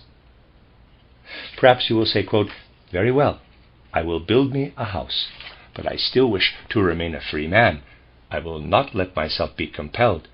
If I do not like it, I shall in a year not move into the new house. I shall sell it. Close quote. All right, we might also have our opinion about such a procedure. We might, perhaps, have the opinion that if you do this, you are a person who does not know his own mind. Indeed, we might well have this opinion. But let us disregard this. Let us disregard the fact that a man is such a fanatical upholder of freedom that he constantly makes up his mind to do things, and afterward, out of sheer, in quotes, freedom, leaves them undone. We then might well say, quote, that man has not even the freedom to enter upon the things he himself resolves upon. He constantly feels the goad of the will to be free, and is positively persecuted by his fanatical worship of freedom. Close quote. It is really important that these things not be taken in a rigid theoretical manner, but be grasped in fullness of life. Let us now pass over to a more complicated concept. If we ascribe freedom to man, surely we must also ascribe it to the higher beings, who are not hampered in their freedom by the limitations of human nature. If we rise to the beings of the higher hierarchies, who certainly are not hampered by the limitations of human nature, we must indeed seek a higher degree of freedom with them. Now, someone might propose a rather strange theological theory to the effect that God must surely be free. He has arranged the world in a certain way. He has, however, thereby committed himself. He certainly cannot change the world order every day. Thus, after all, he would in that case be unfree. You see, if in this way you place in antithesis inner karmic necessity and freedom, which is a fact of our consciousness, which is simply a result of self-observation, you cannot then escape a continuous circle. In this way, you cannot escape from a circle. For the matter is as follows. Let us take, once more, the illustration of the building of a house. I do not wish to press this example too far, but at this point it can still help us along the way. Someone builds himself a house. I will not say, I build myself a house. I shall probably never build one for myself. But let us say, someone builds himself a house. Well, by this resolve, he does, in a certain respect, determine his future. Now, when the house is finished, and he takes his former resolve into account, no freedom apparently remains for him, so far as the living in the house is concerned. He himself has certainly set this limitation to his freedom. Nevertheless, apparently no freedom remains for him. But just think, how many things still remain for you to do in freedom within this house? Indeed, within it you are even free to be stupid or wise. You are free to be horrid or lovable to your fellow men. In the house you are free to get up early or late.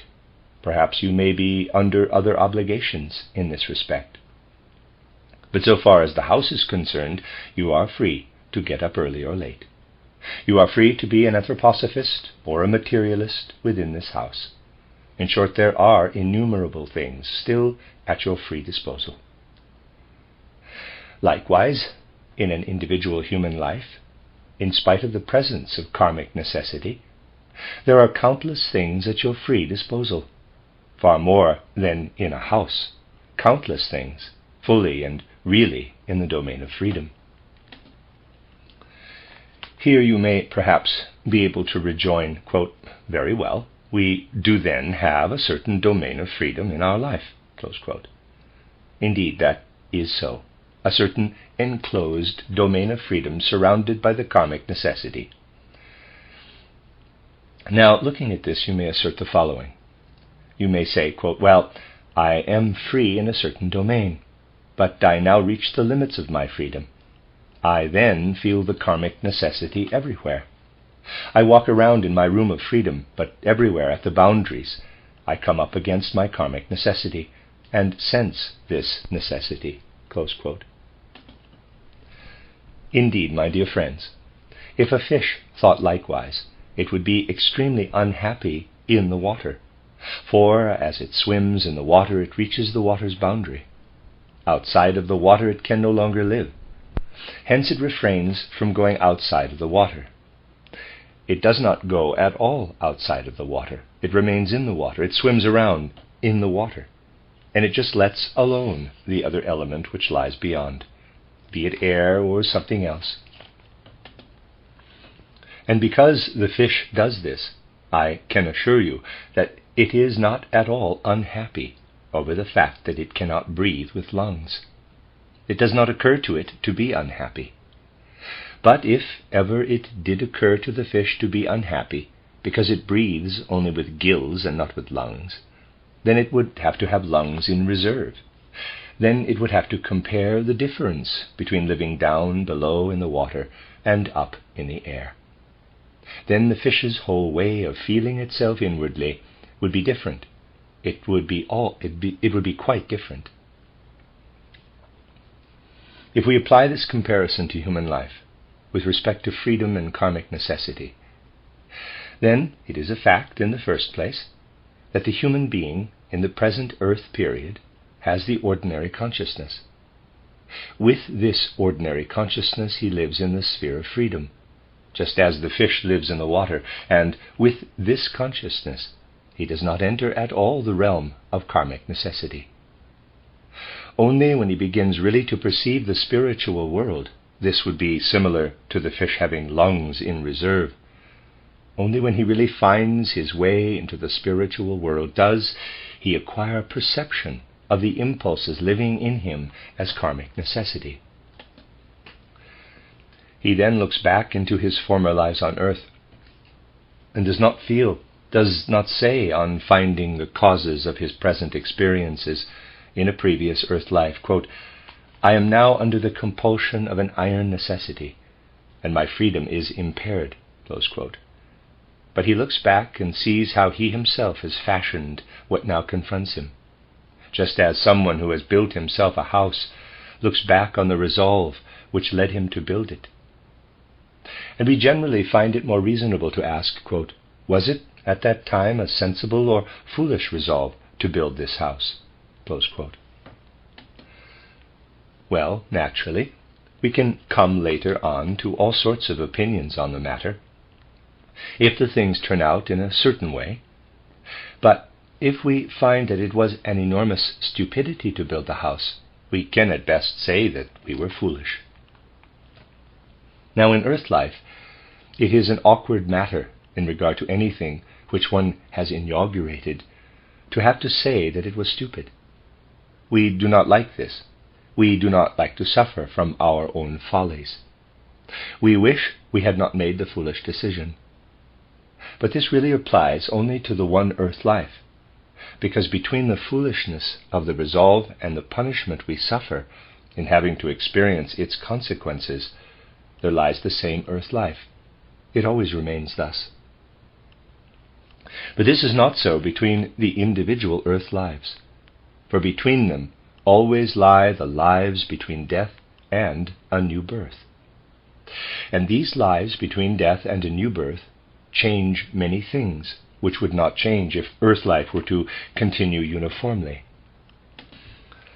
Just suppose that you look back into a former earth life. There you did something good or ill to another human being. The life between death and a new birth took place between this previous earth life and the present earth life. In this life, in this spiritual life, you cannot think otherwise than that you have become imperfect by having done something evil to another human being. This takes away from your value as a human being. It cripples you in soul.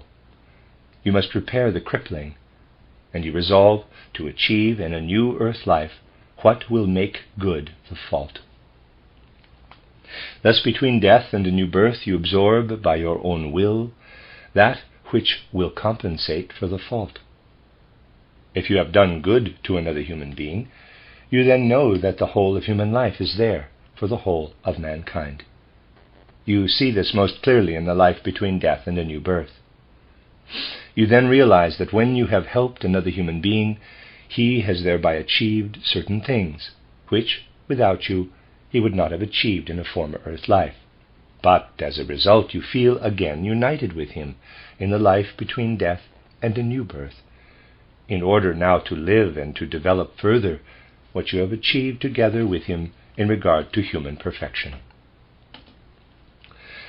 You seek him out again in a new earth life, in order in this new earth life to work further with him through the way you have already helped him perfect himself.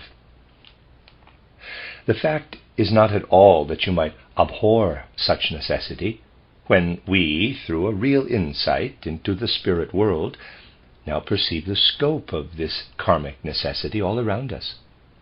But the fact is that we look back upon this necessity and see how the things were which we ourselves had done, and then behold them in such a way that we say, quote, "What occurs out of inner necessity has to happen. Out of complete freedom also it would have to happen." Close quote. We shall never have the experience of possessing a real insight into karma without being in agreement with it. If things result in the course of karma which do not please us, then we ought to consider them from the point of view of the general laws and principles of the universe. And we shall then realize more and more that, after all, what is karmically conditioned is better than our having to begin anew, better than our being a book of blank pages with every new earth life. For as a matter of fact, we are ourselves our karma. We are ourselves that which comes over from previous earth lives. And it has no sense at all to say that something in our karma, alongside of which there exists definitely the realm of freedom, that something in our karma ought to be different from what it is, because it is not at all possible to criticize the single detail in an organically connected totality. Someone may not like his nose, but it is senseless to criticize merely the nose as such, for the nose a man has must actually be as it is, if the whole man is as he is. The one who says, quote, "I should like to have a different nose," close quote, actually says that he would like to be an utterly different man. But in so doing, he really eliminates himself in thought. This we cannot do. Thus we cannot wipe out our karma, for we are ourselves our karma. Nor does it at all confound us, for it runs its course alongside the deeds of our freedom, and in no wise interferes with the deeds of our freedom. I should like to use still another comparison to make the point clear. As human beings, we walk, but the ground on which we walk is also there. No one feels interfered with in walking by having the ground underneath his feet. Indeed, he ought even to know that were the ground not there, he could not walk at all. He would fall through everywhere. It is thus with our freedom. It needs the, in quotes, ground of necessity. It must rise out of a foundation, and this foundation we ourselves are. As soon as we grasp in the right way the concept of freedom and the concept of karma, we shall be able to find them compatible, and we then need no longer shrink from a detailed study of the karmic laws. Indeed, in some instances, we may even come to the following conclusion. I now assume that someone, by means of the insight of initiation, is able to look back into former earth lives. He knows quite well when he looks back into former earth lives that this and that has happened to him, which has come with him into his present earth life. Had he not attained to initiation science, objective necessity would impel him to do certain things. He would do them quite inevitably.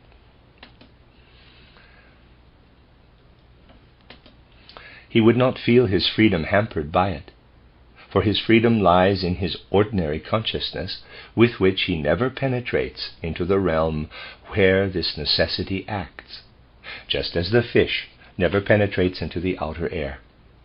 But when he has initiation science within him, he then looks back and he sees how things were in a former earth life, and he regards what now confronts him as a task which is consciously allotted to him for this present earth life. This is indeed a fact. What I shall now say may sound paradoxical to you, yet it is true. In reality, a man who possesses no initiation science practically always knows, through a kind of inner urge, through an instinct, what he is to do. Oh, indeed, people always know what they ought to do, feel themselves always impelled to this thing or that. For the one who begins with initiation science, matters become somewhat different in the world. As he faces life, quite strange questions arise in regard to the individual experiences. If he feels impelled to do something, he immediately feels also impelled not to do it. The obscure urge which drives most human beings to this or that is eliminated. And actually, at a certain stage of initiation insight, if nothing else were to intervene, a man would really come to the point of saying to himself, quote, "After having reached this insight, I now prefer to spend the entire remainder of my life, I am now 40 years old, which is a matter of indifference to me, sitting on a chair, doing nothing. For such pronounced urges to do this or that are no longer present." Close quote. Do not believe, my dear friends, that initiation does not have a reality. It is strange in this connection how people sometimes think. In regard to a roast chicken, everyone who eats it believes that it has reality. In regard to initiate science, most people believe that it has only theoretical effects. No, it has effects on life, and such a life effect is the one I have just indicated. Before a man has attained to initiation, under the influence of an obscure urge, one thing is always important to him and another unimportant. The initiate would prefer to sit in a chair and let the world run its course, for it really does not matter, so it might appear to him, whether this is done and that is left undone, and so forth. It will, however, not remain so, for initiation science also offers something else besides. The only corrective for the initiates sitting on a chair, letting the world run its course and saying, quote, "Everything is a matter of indifference to me," close quote, is to look back into former earth lives. He then reads there from his karma the tasks for his present earth life. And he does consciously what his former earth lives impose upon him. Let me read that again. He then reads there from his karma the tasks for his present earth life, and he does consciously what his former earth lives impose upon him. He does not abstain from doing it because he believes that thereby his freedom is encroached on, but he does it. He does it because by his discovery of what he had experienced in previous earth lives, he becomes aware at the same time of what his life between death and a new birth has been, how he then realized the performance of the corresponding consequential actions as something reasonable. He would feel himself unfree if he could not come into the position of fulfilling the task which is allotted to him by his former earth life. Thus, neither before nor after the entry into initiation science is there a contradiction between karmic necessity and freedom. Before the entry into initiation science, there is none, because with everyday consciousness, the human being remains within the realm of freedom, while karmic necessity takes place outside, like a process of nature. He has nothing that feels different from what his own nature inspires in him. Nor is there any contradiction after the entry into initiation science, because he is then quite in agreement with his karma and simply considers it reasonable to act in harmony with karma. Just as you do not say, if you have built yourself a house, quote, "The fact that I must now move in is hampering my freedom," close quote, but just as you will probably say, quote, "Well, on the whole it was quite sensible to build myself a house in this neighborhood and on this site. Now let me be free in this house," close quote. So likewise, the one who looks back with initiate knowledge into former earth lives knows that he becomes free by fulfilling his karmic task, by moving into the house which he built for himself in former earth lives. Thus, my dear friends, I wanted to explain to you the true compatibility of freedom and karmic necessity in human life. Tomorrow we shall continue, going more into the details of karma. The end of Lecture 3.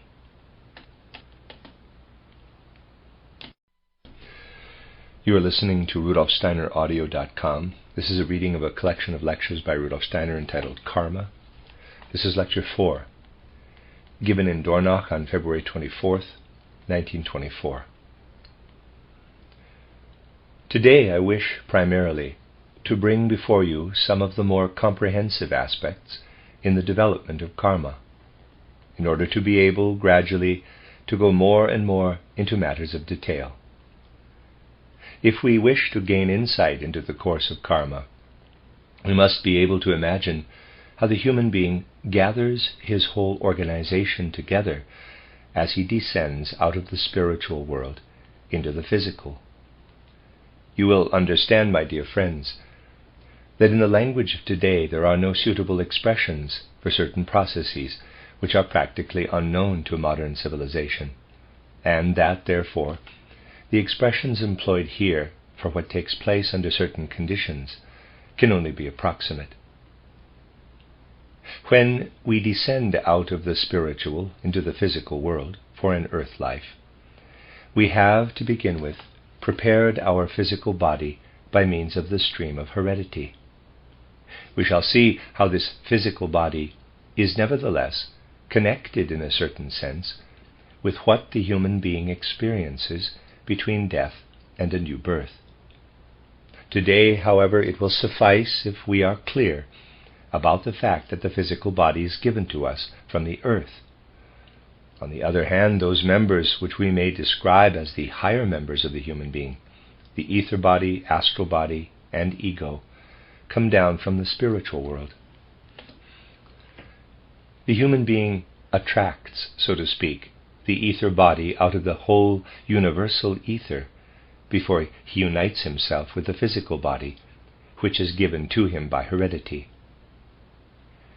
The union of the soul-spirit man, that is, ego, astral body, and ether body, with the physical human embryo, can ensue only through the gradual withdrawal of the ether body of the maternal organism from the physical human embryo. The human being thus unites himself with the physical germ after having attracted his ether body out of the common universal ether. The more precise descriptions of these events will occupy us later. At present we are to interest ourselves mainly in asking, whence come the individual members of human nature, which the human being possesses during earth life, between birth and death? The physical organism comes, as we have seen, from the stream of heredity, the etheric organism out of the universal ether from which it is attracted, the astral organism, of which the human being remains, we might say, in all respects unconscious or only subconsciously aware during his earth life. This astral body contains all the results of the life between death and a new birth. And it is a fact that between death and a new birth, according to what the human being has become through his preceding earth lives, he comes in the most manifold way into relationship with other human souls who are also in the life between death and a new birth, or with other spiritual beings of a higher cosmic order who do not descend to earth in a human body, but have their existence in the spiritual world. All that a man brings over from his former lives on earth, according to what he was, according to what he has done, all this is met by the sympathy or antipathy of the beings whom he learns to know while he passes through the world between death and a new birth. What sympathies and antipathies he meets among the higher beings, according to what he has done in his preceding earth life, is of great significance for karma during this period. But above all, it is of deep significance that he comes into relationship with those human souls with whom he was in relationship on earth, and that a peculiar reflection takes place between his own nature and the nature of the souls with whom he had this relationship. Let us assume that someone has had a good relationship with a soul whom he now encounters again between death and a new birth. All that the good relationship implies had lived in him during former earth lives. Then this good relationship is reflected in the soul, when this soul is encountered between death and a new birth. And it is really true that the human being, during this passage through the life between death and a new birth, sees himself reflected everywhere in the souls with whom he is now associated, because he was associated with them on earth. If he did good to a human being, something is mirrored to him from the other soul. If he did him an evil turn, something is likewise mirrored to him from the other soul. And he has the feeling, if I may use the word feeling with the reservation made at the beginning of these observations, he has the feeling, quote, you have advanced this human soul, what you have experienced through advancing him, what you then felt for this soul, that impulse in your feelings which led to your attitude toward him, your own inner experiences in performing the deed that advanced this soul, come back to you from him. They are reflected to you from this soul. In another case, you have injured a soul. What has lived in you during this injury is reflected to you. Close quote. And the human being has actually spread out before him, as though in a mighty and wide extending reflector, his previous earth lives, but chiefly the last one, mirrored from the souls with whom he was associated. And we gain the impression, just in regard to our life of action, that all that is departing from us, Maybe that again. And we gain the impression, just in regard to our life of action, that all that is departing from us. We lose the ego feeling which we had on earth in the body, or we really lost it a long time ago between death and a new birth. Now, however, the ego feeling arises in us from this whole reflection. With the mirroring of our deeds, we come to life in all the souls with whom we were associated during our earth life. On earth, our I, our ego, was like a point. Here, between death and a new birth, it is reflected to us everywhere from the periphery. This is an intimate association with other souls, but an association in accordance with the relations into which we have entered with them. And in the spiritual world, all this is a reality. If we go through a room hung with many mirrors, we see ourselves reflected in each one. But we also know that the reflections, according to ordinary human parlance, are, quote, not there, close quote. When we depart, they do not remain. We are no longer reflected.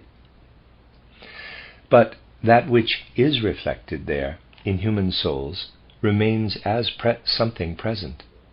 And there comes a time in the last third of the life between death and a new birth when we form our astral body out of these mirrored images. We draw all this together to form our astral body, so that in truth, when we descend from the spiritual world into the physical, we carry in our astral body what we have taken up again into ourselves, in accordance with the reflection to which our actions of the former earth life have given rise in other souls between death and a new birth. This gives us the impulses which impel us toward or away from the human souls with whom we are born again at the same time in the physical body.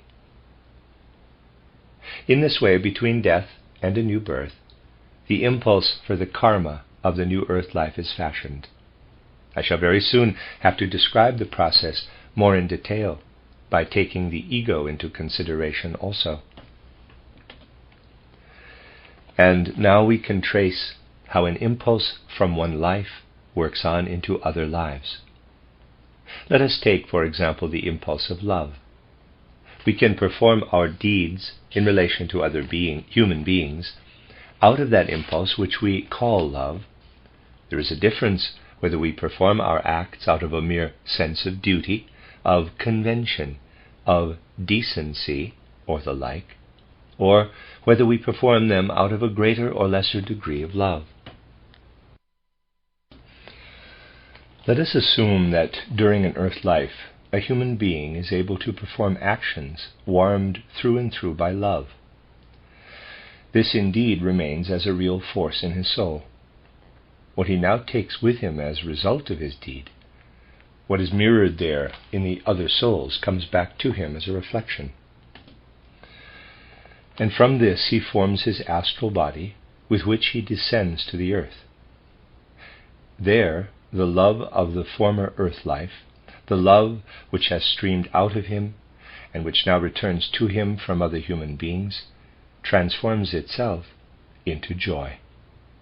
So that when the human being does something for his fellow men that is sustained by love, something in connection with which love streams out of him and accompanies the deeds which advance his fellow men, then the metamorphosis in the passage through life between death and a new birth is of such a character that what is outpouring love in one life on earth is in the next earth life transmuted, metamorphosed into joy streaming toward him. If you experience joy, my dear friends, through a human being in one earth life, you may be sure it is the outcome of the love which you have shown for him in a former life. This joy now flows back again into your soul during earth life. You know this inwardly warming feeling of joy. You know what meaning joy has in life, especially the joy which comes from human beings. it warms life, it sustains life. We may say that it gives wings to life. It is karmically the result of love bestowed. In our joy, however, we again experience a relation to the other human being who gives us joy, so that in our former earth lives we have had something within us that made the love flow out from us. In our subsequent earth lives we already have, as a result, the inward experience of the warmth of joy. And that is again something that streams from us. A human being who is allowed to experience joy in life is of importance to his fellow men, has warming significance. A human being who has cause for going joylessly through life behaves differently toward his fellow men from the one who is permitted to go through life joyfully. But what is experienced in joy, in the life between birth and death, is reflected again in the souls of the most various kinds with whom we were associated on earth, and who are now also in the life between death and a new birth. And this reflection, which in manifold ways then comes back to us from the souls of the human beings known to us on earth, this reflection works back in turn. We carry it again in our astral body when we descend into the next earth life. We are now dealing with the third earth life. Once more it is instilled, imprinted in our astral body, and it now becomes in its result the underlying basis, the impulse for a quick and ready understanding of human beings and the world.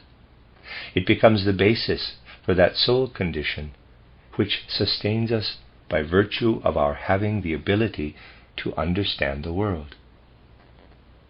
If we find the conduct of human beings interesting and can take joy in it, if we understand their conduct and take interest in it in a given incarnation on earth, then that directs us back to the joy of our previous incarnation, to the love of our still earlier incarnation. Human beings who are able to go through the world with a free and open mind, so that the free and open mind permits the world to flow into them, so that they have an understanding for the world. These are human beings who have gained this attitude to the world through love and joy. What we perform in our deeds out of love is altogether different from what we do out of a rigid and dry sense of duty. You know indeed that I have always emphasized in my books that the deeds springing from love are to be understood as the truly ethical, as the truly moral deeds. I have often been compelled to indicate the great contrast in this regard between Kant and Schiller. Kant, both in life and in knowledge, quote, kantified, close quote, everything. Footnote, Kante in German means a hard edge or angle. Note by translator, end of footnote.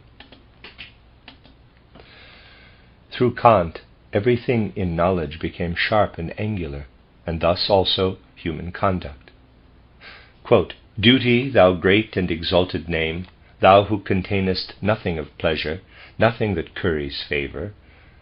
Close quote. This passage I quoted in my title, Philosophy of Spiritual Activity, to the pretended vexation, not the sincere but the pretended hypocritical vexation of many opponents. And I opposed to it what I must acknowledge to be my view, quote, love, thou impulse that speaketh warmly to the soul, close quote. Over against the dry and rigid Kantian conception of duty, Schiller coined the expression, quote, gladly I serve my friends, yet alas I do it with pleasure, wherefore it oftentimes vexes me that I am not virtuous. Close quote. For according to the Kantian ethics, that which we do out of inclination is not virtuous, but only that which we do out of the rigid concept of duty. Now there are human beings who, in the first place, do not attain to love. But because they cannot tell their fellow man the truth out of love, For if we love a human being, we tell him the truth and not lies. Because they are unable to love, they tell the truth out of a sense of duty. Since they cannot love, they refrain, merely out of a sense of duty, from thrashing their fellow man or boxing his ears, striking him, or doing something similar when he does anything they do not like.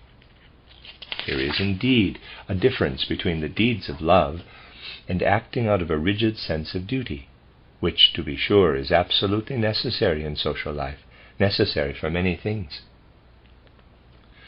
Now, the deeds that are done out of a rigid concept of duty, or out of convention or propriety, because it is, quote, the proper thing to do, close quote, will not call forth joy in the next earth life, but in that they pass in the same way through the reflection by the souls, as I have described it, they call forth in the next earth life something which we might describe as follows.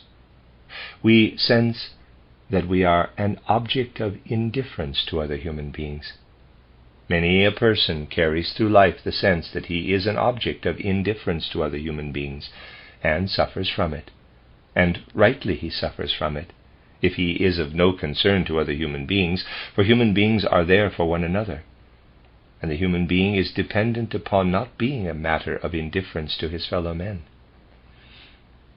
What the human being thus suffers here is simply the result of the lack of love in a former earth life, where he behaved as a decent human being because of the rigid duty which hung over him like the sword of Damocles.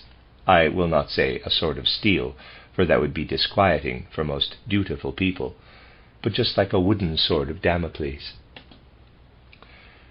We have now reached the second earth life.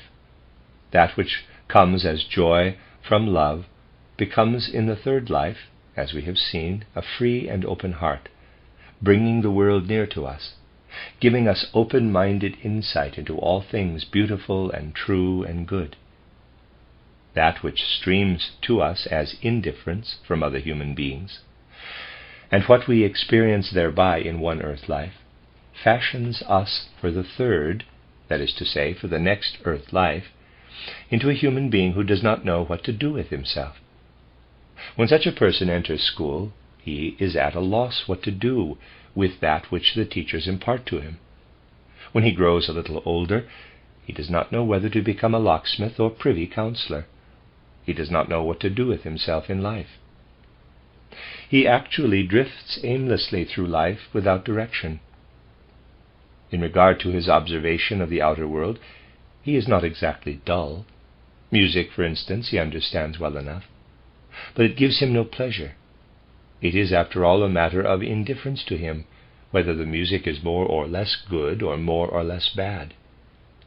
To be sure, he feels the beauty of a painting or other work of art, but there is always something in his soul that irritates him. What is the good of it anyhow?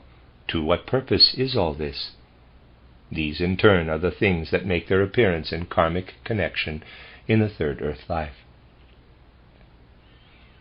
Now let us assume, however, that out of hate or an inclination to antipathy, a human being does certain injuries to his fellow men. Here we may imagine every conceivable degree. One individual with criminal feelings of hatred may harm his fellow men. Or, I am omitting the intermediate stages, he may be a critic.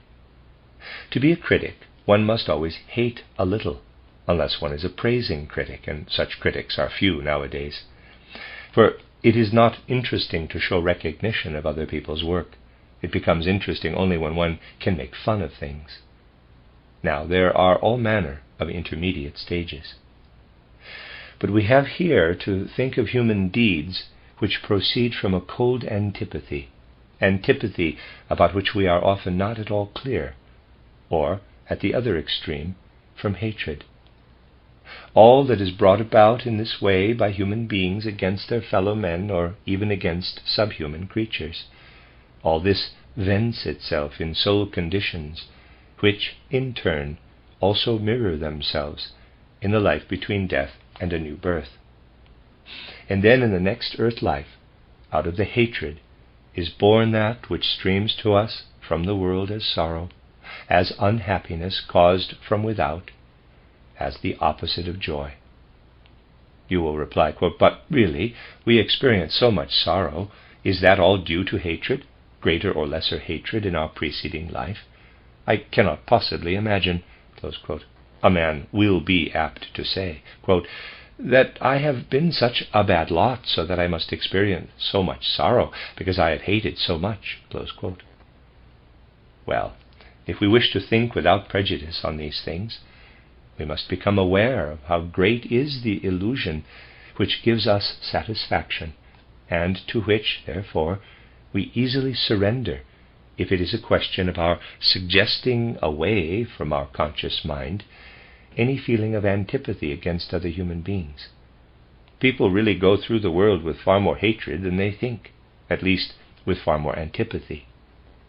And it is a matter of fact that hatred, because it gives satisfaction to the soul, is not as a rule consciously experienced. It is eclipsed by the satisfaction it gives. But when it returns as sorrow, which streams to us from without, then we notice it as sorrow. But just consider for a moment, my dear friends, in order to represent in a quite trivial fashion what is present there as a possibility, think of an afternoon tea chatter, a genuine gossiping tea party, or half a dozen is quite enough, in quotes aunts, or in quotes uncles, it can be uncles too, or cousins if you will, are sitting together discussing their fellows. Just think how many antipathies are unloaded on human beings, say in the course of an hour and a half. Often it is longer. While this antipathy pours out, people do not notice it. But when it returns in the next earth life, then it will indeed be noticed, and it returns inexorably. Thus in actual fact a portion, not all, we shall still become acquainted with other karmic connections, a portion of what we experience in one earth life as sorrow, caused from outside, may very well be due to our feelings of antipathy in a former earth life.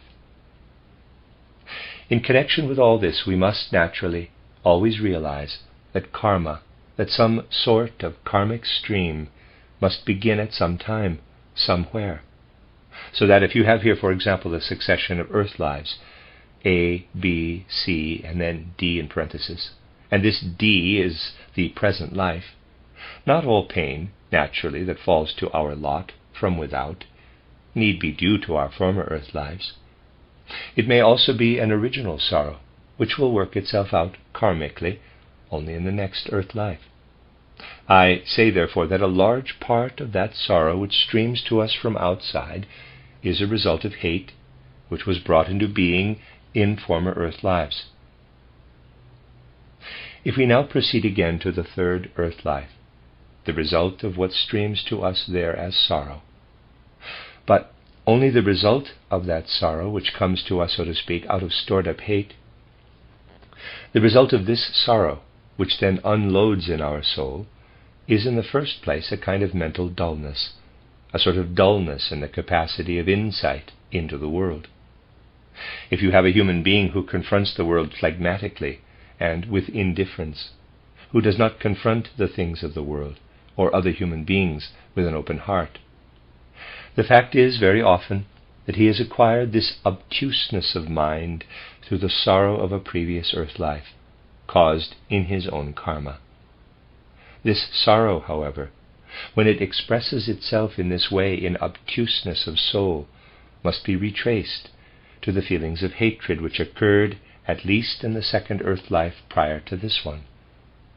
We can be absolutely sure that stupidity in any one earth life is always the consequence of hatred in a certain former earth life.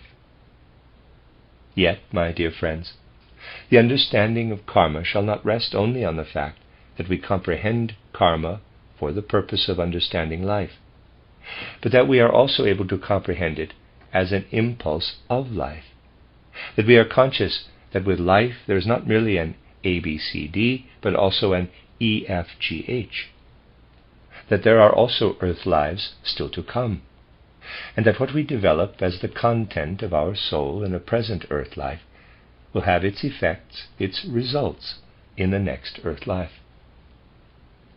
If anyone wishes to be especially stupid in his second earth life after this one, he need, really, only hate a great deal in this present earth life. But if someone wishes to have a free and open insight in the second earth life after this one, he need only love with special intensity in this earth life. And indeed into karma, knowledge of karma, we read that again, and insight into karma, knowledge of karma gains real value only through the fact that it flows into our will for the future, that it plays a role in this will for the future. And it is true in every respect that the moment is now at hand in the evolution of mankind, when the unconscious can no longer continue to be effective in the same way it was effective previously, while our souls were passing through previous earth lives, for human beings are becoming constantly freer and more conscious. Since the first third of the 15th century, we have been in the age in which human beings are continually becoming freer and more conscious. Hence those individuals who are human beings of the present time will have in a subsequent earth life a dim feeling of previous earth lives.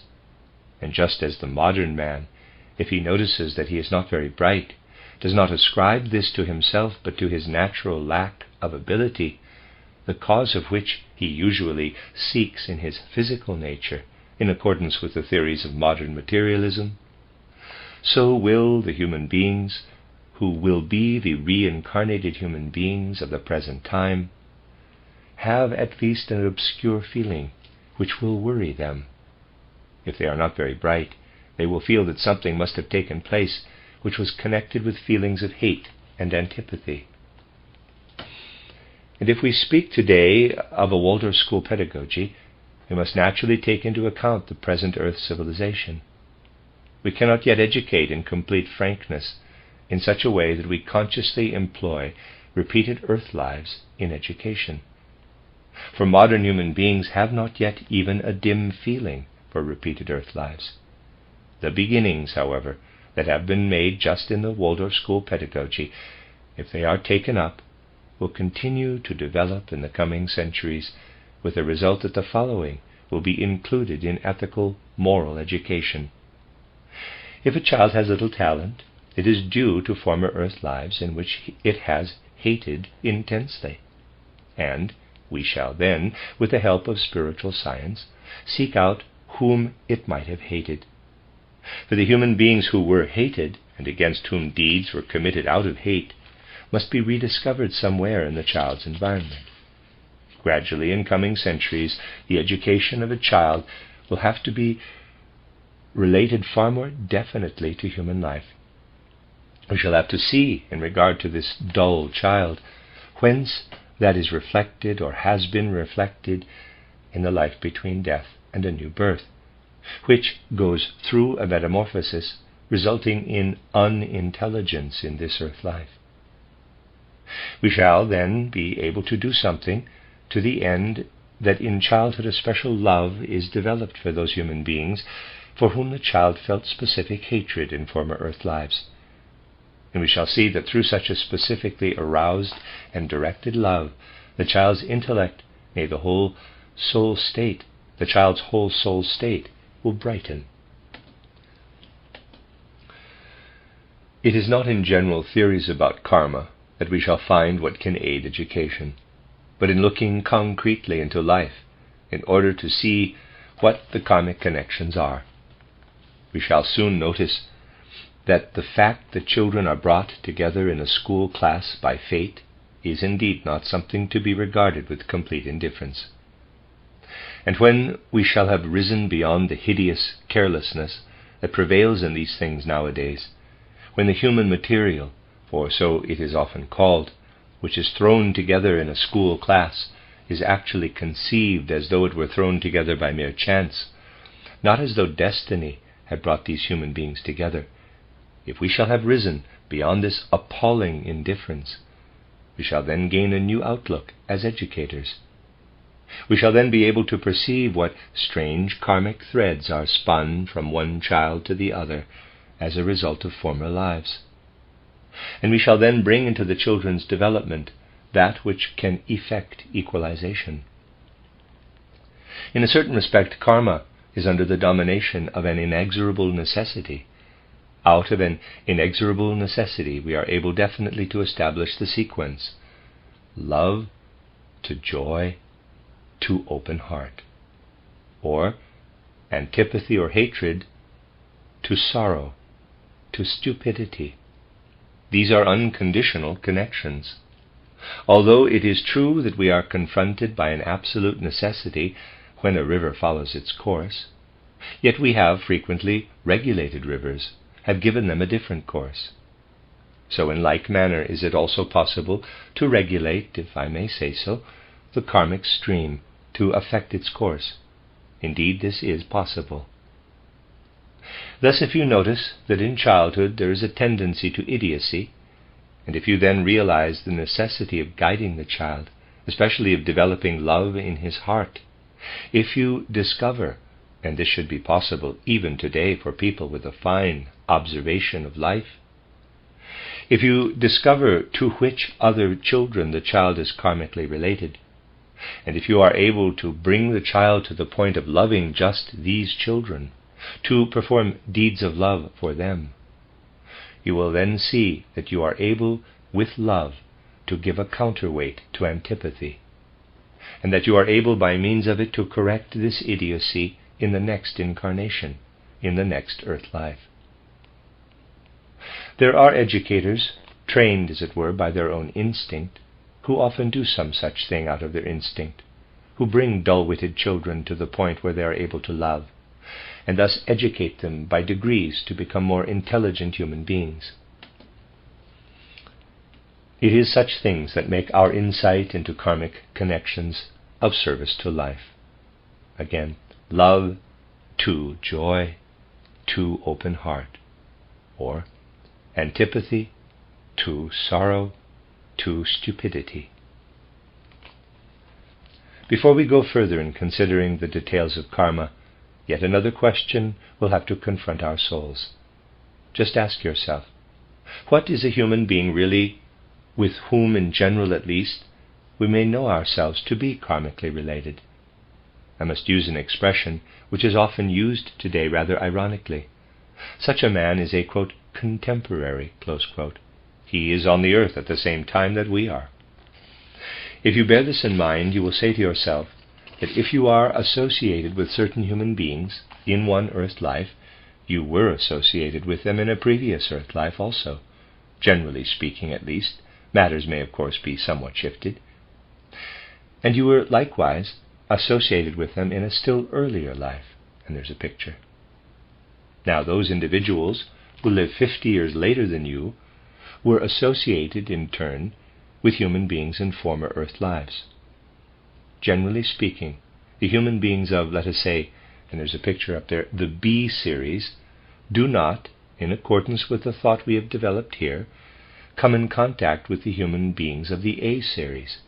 This is an oppressive thought, but a true one. I shall later speak about other debatable questions, such as arise, for instance, through the fact that people often say that humanity multiplies on the earth. Today, however, I should like to place the following thought before you. It is, perhaps, an oppressive thought, but it is nonetheless a true one. It is an actual fact that the continued life of men on earth takes place in rhythms. One shift of human beings, if I may put it so, proceeds as a general rule from one earth life to another. Another shift of human beings does the same, and they are in a certain sense separated from one another. They do not come together during earth life. To be sure, in the long intervening life between death and a new birth, they do come together. But for earth life it is indeed a fact that we descend to the earth with a limited circle of people. To be contemporaries has an inner meaning, an inner importance, just for repeated earth lives. Why is it so? I can assure you this question, which in the first place may occupy us intellectually, has caused me the greatest imaginable pain in the field of spiritual science, because it is necessary to discover the truth regarding this question, the inner nature of the facts. And thus we may ask ourselves, forgive my using an example which really concerns me only as a matter of research, we may ask ourselves the question, quote, why were you not a contemporary of Goethe's? By your not being a contemporary of Goethe's, you can, according to this truth, conclude on general principles that you have never lived with Goethe on the earth. Goethe belongs to another shift of human beings. Close quote. What really lies behind this? Here we must reverse the question. But to do so, we must have an open, liberal mind for human social relationships. We must be able to ask ourselves a question, and I shall have very much to say in the near future about this question. We must be able to ask ourselves the question, what is it really to be another man's contemporary? What is it, on the other hand, to be able to know of him only from history?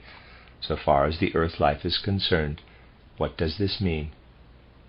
Well, my dear friends, we must have an open, liberal mind in order to answer the intimate question, quote, how do matters stand with regard to all the inner accompanying phenomena of the soul when a contemporary of yours speaks to you, performs actions which come near you? How do matters stand? Close quote.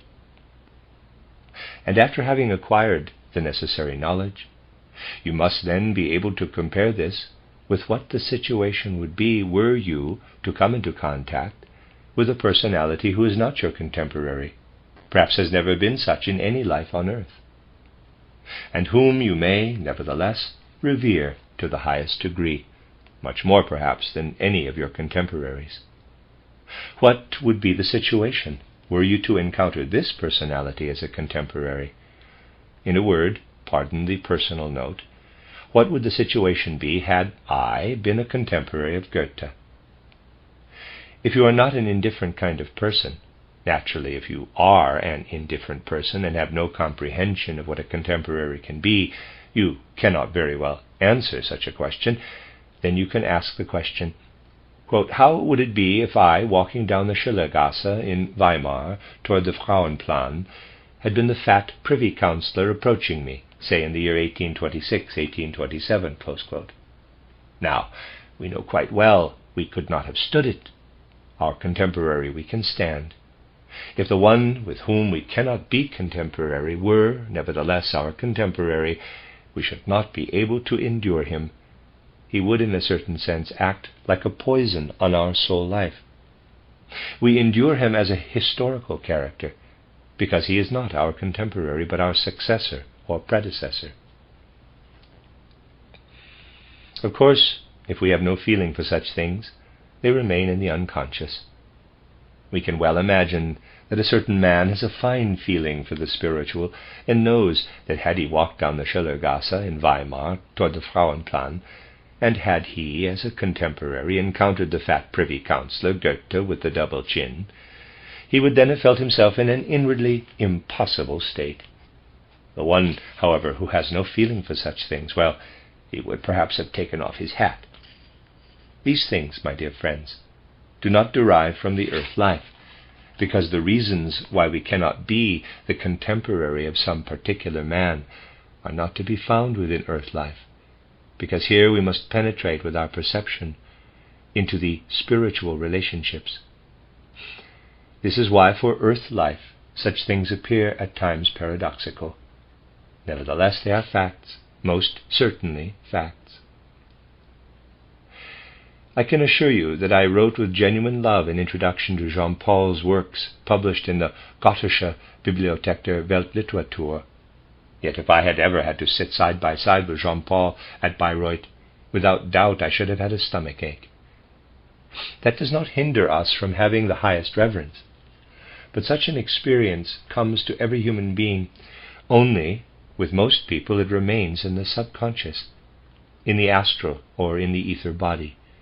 It does not take hold of the physical body. For the soul experience which must seize upon the physical body must indeed become conscious. But the following must also be clear to you, my dear friends. If you wish to gain knowledge of the spiritual world, You cannot escape hearing things which seem grotesque and paradoxical, because the spiritual world is different from the physical. It is, of course, easy enough for anyone to ridicule the statement that if I had been a contemporary of Jean Paul's, it would have given me a stomach ache to sit in his company. It goes without saying that for the everyday, banal, Philistine world of earthly life, ridicule is to be expected. But the laws of the banal, Philistine world do not hold good for spiritual relationships. If we wish to understand the spiritual world, we must accustom ourselves to think with other thought forms. We must be prepared to experience many quite surprising things. When in our everyday consciousness we read about Goethe, we may naturally feel impelled to say, quote, "How I should like to have known him personally, to have shaken hands with him," close quote, and so on. That is thoughtlessness. For there are laws according to which we are predestined for a certain epoch of the earth in which we can live. Just as we are preconditioned to stand a certain pressure of the air in our physical body, and therefore cannot rise above the earth beyond a certain height, where the pressure is not agreeable, so is a man who is predestined for the 20th century, unable to live at the time of Goethe. These were the things which at the outset I wish to bring forward about karma. The end of Lecture 4. You are listening to RudolfSteinerAudio.com.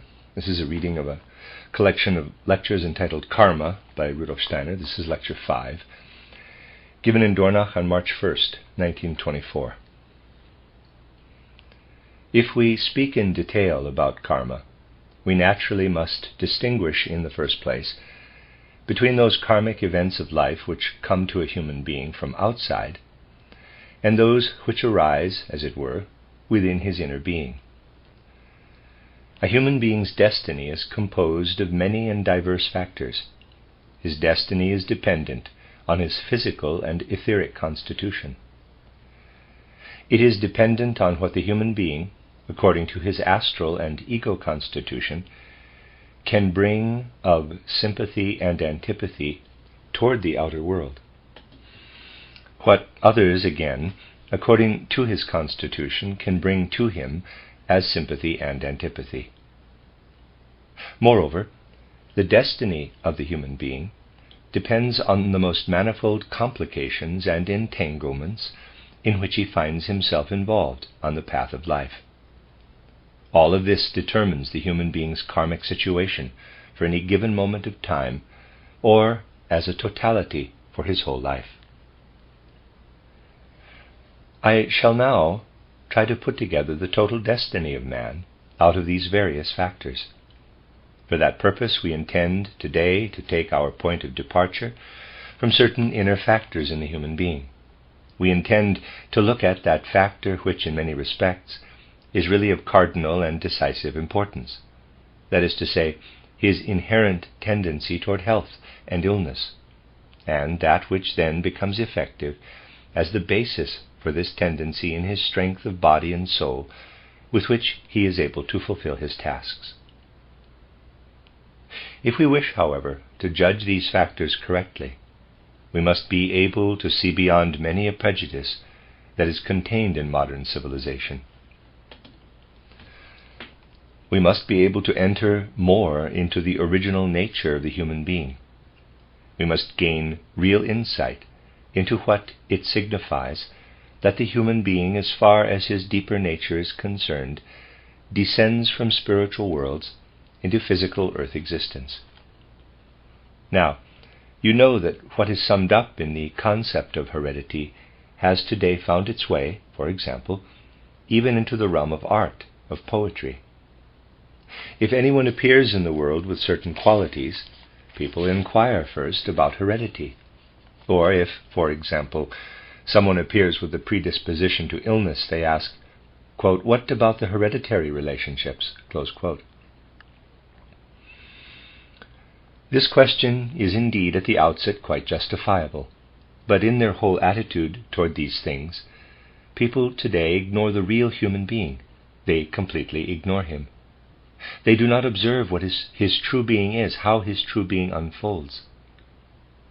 Naturally, they say in the first place that he is the child of his parents, the descendant of his forebears. Certainly this can be seen, even in his outer physiognomy, and still more perhaps in his gestures, do we see the likeness to his ancestors emerging. But not only this. We see also how the human being has his whole physical organism as a product of what is given to him by his forebears. He carries this physical organism about with him, a fact which is pointed out very forcefully today. People fail, however, to observe the following. When he is born, the human being has most assuredly, at the outset, his physical organism from his parents. But what is this physical organism which he receives from his parents? In that regard, the man of modern civilization thinks fundamentally quite falsely. When the human being has reached the time of change of teeth, he not only exchanges his first teeth for others, but this is also the moment in life when the entire human being, as an organization, is renewed for the first time. There is a thoroughgoing difference between what the human being becomes in his 8th and 9th year of life and what he was in his 3rd or 4th year. It is a decisive difference. What he was, as an organism in his 3rd or 4th year, he received through heredity. His parents gave him that. What comes into being in his 8th or 9th year is the result, in the highest degree, of what he himself has brought down from the spiritual world. If we wish to indicate in outline the really fundamental facts, we must do it in the following way. Shocking though it may be to modern mankind, we must say, the human being receives, as he is being born, something like a model of his human form. He receives this model from his forebears. They bestow upon him a model. Then, aided by this model, he develops what he becomes later. What he then develops, however, is the result of what he brings down with him from the spiritual worlds. Shocking as it may be to human beings of today, if they are completely immersed in modern culture, we must nevertheless make the following assertion. The first teeth which the human being receives are entirely inherited. They are the products of heredity. They serve him as a model according to which he fashions his second teeth in conformity to the forces he brings with him from the spiritual world. These he elaborates. And as it is with the teeth, so is it with the body as a whole. Only this question might arise. Why do we human beings need a model? Why can we not do just what we did in earlier phases of Earth evolution? Why is it not possible, as we descend and draw toward ourselves our ether body, which we do, as you know, with our own forces brought with us from the spiritual world, why is it not possible likewise, simply to gather to ourselves physical matter, and without the help of physical forebears, form our own physical body? To the modern human being's way of thinking, this question is obviously an example of monumental stupidity, an example of insanity. But then we must indeed say that with respect to the insanity of the above statement, the theory of relativity holds good, although it is applied today only to movement, postulating, as it does, that we cannot tell from observation whether we are moving together with the body on which we find ourselves, or whether it is the nearby body which is moving. This fact became clearly evident in the exchange of the ancient cosmic theory for the Copernican.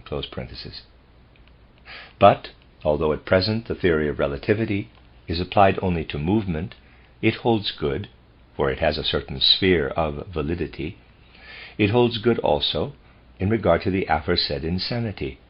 Namely, here are two people who differ greatly. Each one thinks the other crazy. The only question is, which of the two is actually crazy?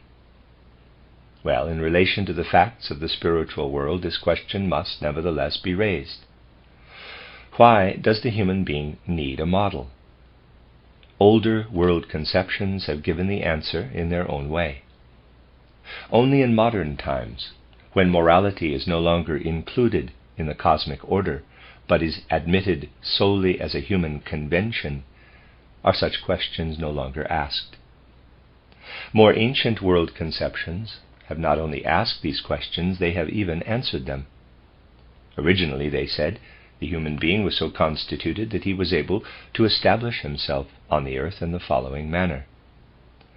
Just as he now draws to himself his ether body out of the general cosmic ether substance, so did he draw to himself the substances of the earth to form his physical body. But he fell a prey to the Luciferic and Ahrimanic influences, and as a result he lost the faculty of building his physical body out of his own essential being. He must now receive it through heredity. This way of obtaining the physical body is, for human beings, the result of original sin, hereditary sin. This is what ancient world conception said. This is the fundamental meaning of original sin, hereditary sin, the necessity of inserting oneself into the relationships of heredity. In our age, the concepts must be provided again, in order, first, to take such questions seriously, and secondly, in order to find the answers. It is a fact that the human being, in his earthly evolution, has not remained as strong as was his predisposition before the Luciferic and Ahrimanic influences were present.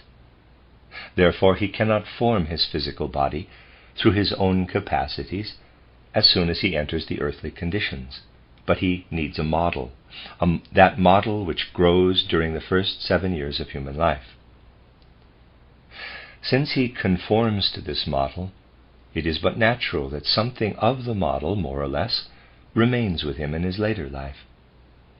The human being who, working on himself, is completely dependent on the model, will forget, if I may put it so, what he actually brought down with him, and will entirely conform to the model. Another human being who has acquired stronger inner force through his former earth lives will conform less to the model, and it will be possible to see how significantly he changes in the second phase of life, between the change of teeth and puberty. The school will even have the task, if it is a true school, to bring about in the human being the unfoldment of what he has brought into physical earth existence out of the spiritual worlds. Hence, what the human being carries further with him in life contains the inherited characteristics in greater or lesser degree, according as he is able or is not able to overcome them. Now, just remember, my dear friends, that all things have their spiritual aspect. What the human being possesses as his body in the first 7 years of life is simply a model to which he conforms. Either his spiritual forces are to some extent submerged in what is forced upon him by the model, and he remains quite dependent on the model, or he works into the model during the first 7 years of life that which will transform the model. This work, this elaboration, finds expression outwardly. For it is not merely a question that work is done, and that this here, there's a figure, is the original model, but the original model gradually detaches itself, peels off, so to speak, falls away, just as the first teeth fall out. Everything falls away. The matter is as follows. From one side, the forms and forces press upon the model. On the other, the human being wills to express what he has brought down to the earth. That causes a battle during the first 7 years of life. Seen from the spiritual standpoint, this battle signifies what comes to outward symptomatic expression in the illnesses of childhood. The diseases of childhood are the expression of this inward struggle. Needless to say, similar forms of illness occur in human beings later in life. That is the case if, for example, someone did not succeed very well in overcoming the model during the first 7 years of life. Then the impulse may emerge later in life to get rid of what has thus karmically remained in him. Thus, in his 28th or 29th year of life, the human being may suddenly feel inwardly aroused against the model. He will only then collide with it, and as a result fall prey to some illness of childhood. If one has an eye for it, one can observe how strongly the following appears in many children. They change essentially in physiognomy and gesture after the 7th or 8th year of life. No one knows whence certain things come. Today, when the prevailing view of civilization adheres so strongly to heredity, this has even passed over into our way of speaking. If in the 8th or 9th year some feature suddenly emerges in a child which is deeply rooted in the organism, the father may say, quote, "Anyhow, he did not get that from me," close quote, while the mother may say, quote, "Well, most certainly not from me," close quote. All this is due to the common belief, which has found its way into the parental consciousness, that the children must have inherited everything from their parents. On the other hand, it may often be observed how children grow even more like their parents in this second phase of life than they were previously. Here we must take in full seriousness the way the human being descends into the physical world. Please note that psychoanalysis has indeed produced many really horrible swamp flowers. Among them, for example, is the following. This may be read today everywhere. Namely, that in the hidden subconscious mind every son is in love with his mother and every daughter with her father, and that this condition causes life conflicts in the subconscious provinces of the soul. All these are amateurish interpretations of life. The truth, however, is that the human being is in love with his parents already before he descends into earthly existence, that he descends because they please him. Only we must naturally distinguish the judgment which people have here on earth about life from the judgment they have about it outside the earthly life between death and a new birth. On one occasion, in the early stages of our anthroposophical activity, a lady appeared among us who had heard of reincarnation. She liked other things in anthroposophy very much indeed, but in repeated earth lives she would not participate. One earth life was quite enough for her. With others she would have nothing to do. Now at that time there were already very well-meaning adherents among us, who tried in every possible way to convince the good lady that the idea was, after all, a correct one, and that every human being must participate in repeated earth lives. One friend belabored her from the left and another from the right. She then departed, but 2 days later she wrote me a postcard to the effect that, after all, she did not intend to be born again on earth. In such a case, the one who wishes simply to tell the truth out of spiritual knowledge must say to people, quote, "Certainly it may be that, while you are here on earth, it is not at all to your liking that you should come down again to earth in some future life, but that is by no means decisive. Here on earth you go through the gate of death into the spiritual world. You are willing to do this. Whether or not you wish to descend again depends on the judgment which will be yours when you no longer carry your body about with you. Then you will form quite a different judgment." Close quote. The judgments a human being has in physical life on earth are different in every way from those he has between death and a new birth, for there every point of view changes. These are the facts. If you tell a human being here on earth, a young human being perhaps, that he has chosen his father, he might object under certain circumstances and say, quote, "Do you mean that I chose the father who has beaten me so badly?" Close quote. Yes, certainly, he chose him. For the youth had quite another point of view before he came down to earth. He then had the point of view that the thrashings would do him much good. This is indeed no laughing matter. It is meant in the deepest earnestness. In the same way, a man also chooses his parents according to their form and figure. He has a picture of himself before him, the picture that he will resemble his parents. He does not become like them through heredity, but through his own inner soul and spirit forces, the forces he brings down with him from the spirit world. The moment, therefore, that we come to an all-inclusive opinion out of spiritual science, as well as physical science, such wholesale statements are without exception no longer valid. For instance, the assertion, quote, "I have seen children who became more like their parents only in the second phase of their life," close quote. Certainly that is then just the other case, where these children intended to take on for this earth life the form of their parents. Now, it is a fact that the human being, during the whole time between death and a new birth, works in union with other departed souls and with the beings of the higher worlds upon that which makes it possible for him to build his body. You see, we generally underestimate greatly the importance of what a man carries in his subconscious nature. As earthmen, we are far wiser in the subconscious than in the conscious nature.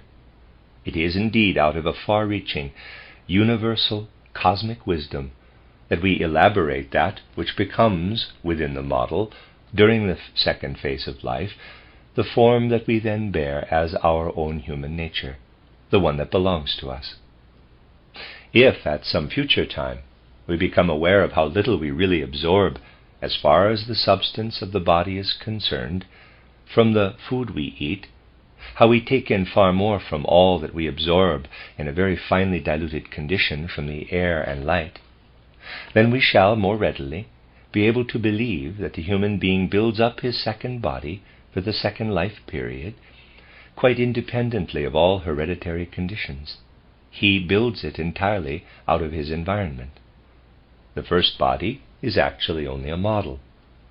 That which comes from the parents, as substance as well as the outer bodily forces, is no longer there in the second phase of life. In the second life period, the child's relationship to his parents becomes an ethical, a soul relationship. Only in the first period of life, that is up to the 7th year, is it a physical, hereditary relationship. Now, there are human beings in this earthly life who take a keen interest in all that surrounds them in the visible cosmos. There are men who observe the plants, observe the animal world. They enter with interest into this or that thing in the visible world around them. They take an interest in the majesty of the star-studded heavens. They take part, so to speak, with their souls in the entire physical cosmos.